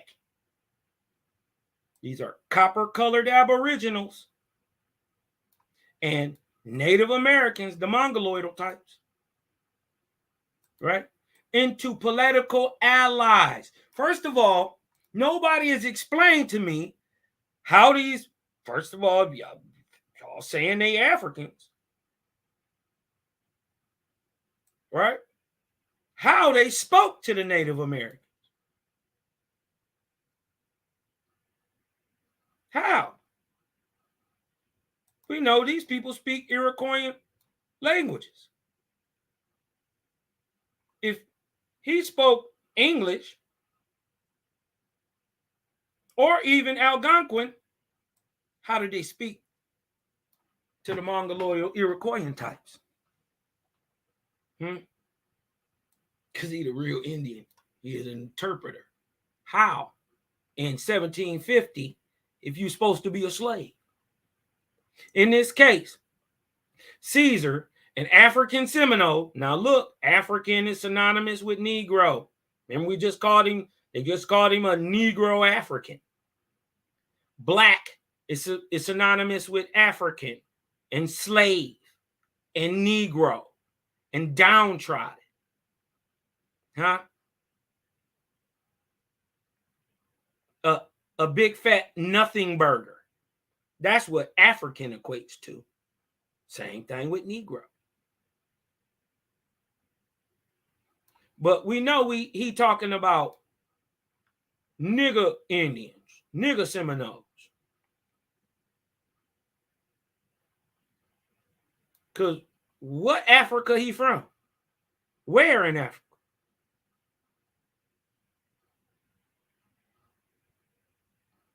You're just saying it because he's dark.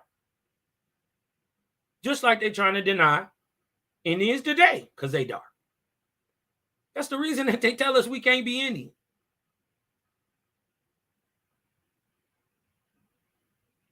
In this case, Caesar, an African Seminole, dodged the hijack, was able to lead a joint force of native Seminoles, right? Escaped slaves and African Seminoles. How do you get African Indians? It's an impossibility.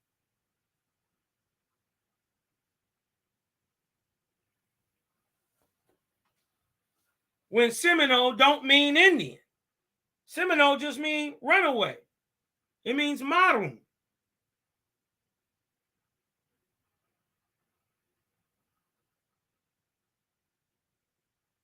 How did he lead these so-called African Seminoles? What African language was he speaking? If these Seminoles is African.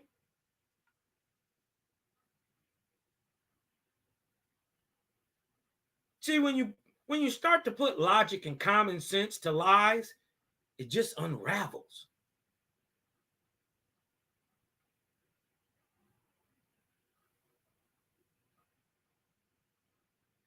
On successful raids of Florida plantations that freed slaves gave the warriors necessary supplies in the Second Seminole War.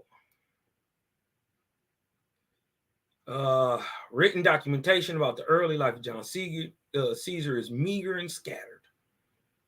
What is known is that he was born in the mid-18th century and he became allied with the Seminole Nation in Florida. In Florida, during the Seminole Wars, he became known for his military leadership. Where did he learn military tactics from? Osmosis. Remember, he's supposed to be a slave. He can't read, he can't write. But he's speaking, I guess, an African language, an Algonquin-based language, and an Iroquoian-based language, because he's speaking to the natives and he's speaking to the Africans, who Seminoles, and I guess the other slaves is Africans too. How are all these people speaking to each other? How did the so-called Native American go up to niggas and say, hey, yo, sneak me up in here, man. I got the homeboys coming through. We about to. How did he tell him? Because they was here before them. Look at this. Contradiction and conjecture is conjecture. Look at this. This black Seminole was probably, maybe, hopefully, hypothetically, a descendant of free African American. How? When do Africans become Americans?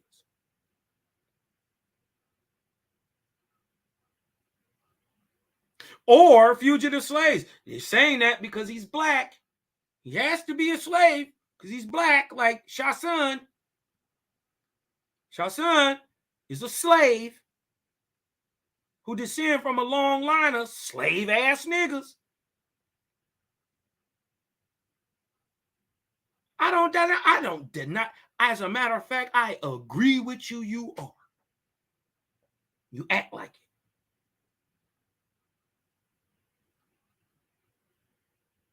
Huh?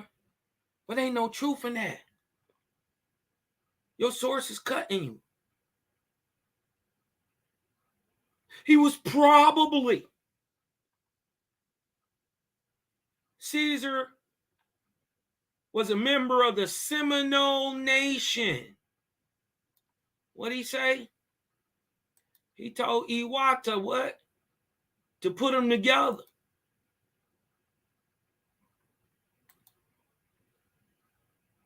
I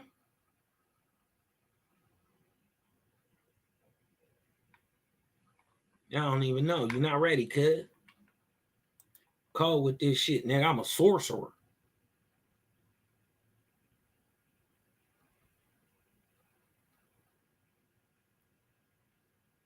You dig what I'm talking about? Nigga wasn't no. Ain't no proof he was a slave. He was a part of the Seminole Nation. He's just dark skinned, bro. Yeah, so this nigga just got beat up with his own source. Because it didn't say that he was African. He probably could be.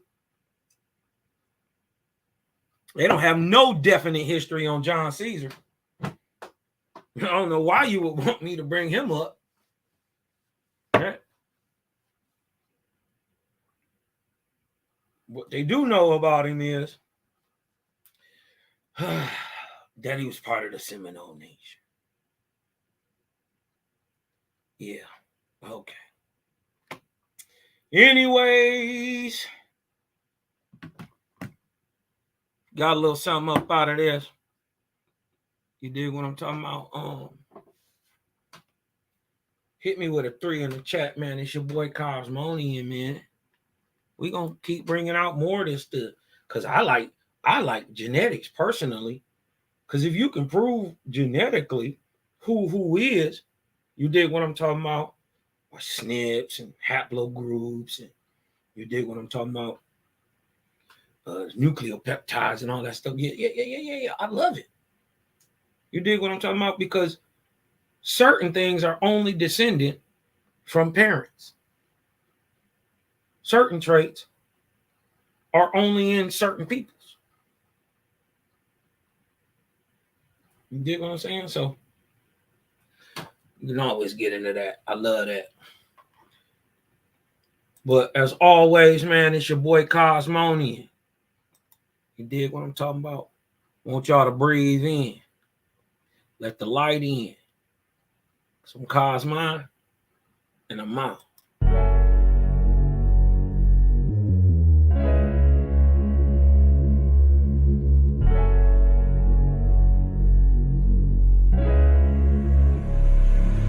And oh yeah, put that Super 7 in the air. Tell me how you feeling when you're feeling up there. When you in the sky breathing rarefied air. When you're breathing rarefied air, oh yeah. Put that Super 7 in the air. Tell me how you feeling when you feel it up there. When you in the sky breathing rarefied air. When you're breathing rarefied air, oh, it's that job that chow mein, that palpable, that towel mein. Since sunset in the arc of Wayne, my brain moving like Tao Sang. So as above, it's so below, that up and that down thing. This flow is atmospheric, I call that a ground game. See, water is knowledge, so if I'm teaching, you're learning. So how your God make a sun without vortexing and current? See, the pattern is ponic, I'm reaching out for my people. Oh, watch me flow through your speakers, you feel the force of the ether. And when the force gets the equal, I'm taking off like an eagle. Police popped the pastor yesterday for pushing put equal. My DNA is Moshe, mix that thing with higher water. My spirit rate is OTN, it's just a higher order. Got more light than Kavita, rap a lot just like Tila. Went from sinner to saint, shout out my big homie Sealer. Got more torque than a sports car, got more work than a door star. In the 4 million I make, I'm giving the Dr. Umar, oh yeah. Put that Super 7 in the air. Tell me how you feeling when you're feeling up there. When you in the sky breathing rarefied air. When you're breathing rarefied air, oh yeah. Put that Super 7 in the air. Tell me how you feeling when you feel it up there. When you in the sky breathing rarefied air. When you're breathing rarefied air, oh yeah. Super 7 in my rites and ceremonies. I'm married to Jehovah, holy matrimony. Confucius say, in the words of Caillou, before you hit the tomb, be a bridegroom. Only got one question for Miss Susan B. On how to last Ahuin is now a Angui. Blame my inspiration, I'm just thinking thoughts. But in the way of God's, we gon' keep it short. Why Jesus wanna kill me, Matthew 10:34. Just a couple questions that I'm needing to know. Oh, watch me flow, it's so potent. Set the vortex in motion. Super 7, I'm floating across the Aegean Ocean. Oh, you a Muslim now, so I guess you making salat. Well, I'm an Israelite, I'ma make him at the Shabbat. Got Moses on the bumper, super slap off in my spaceship photosphere. So I stay lit, peace and light to the faith is so yeah. Put that Super 7 in the air. Tell me how you feeling when you're feeling up there.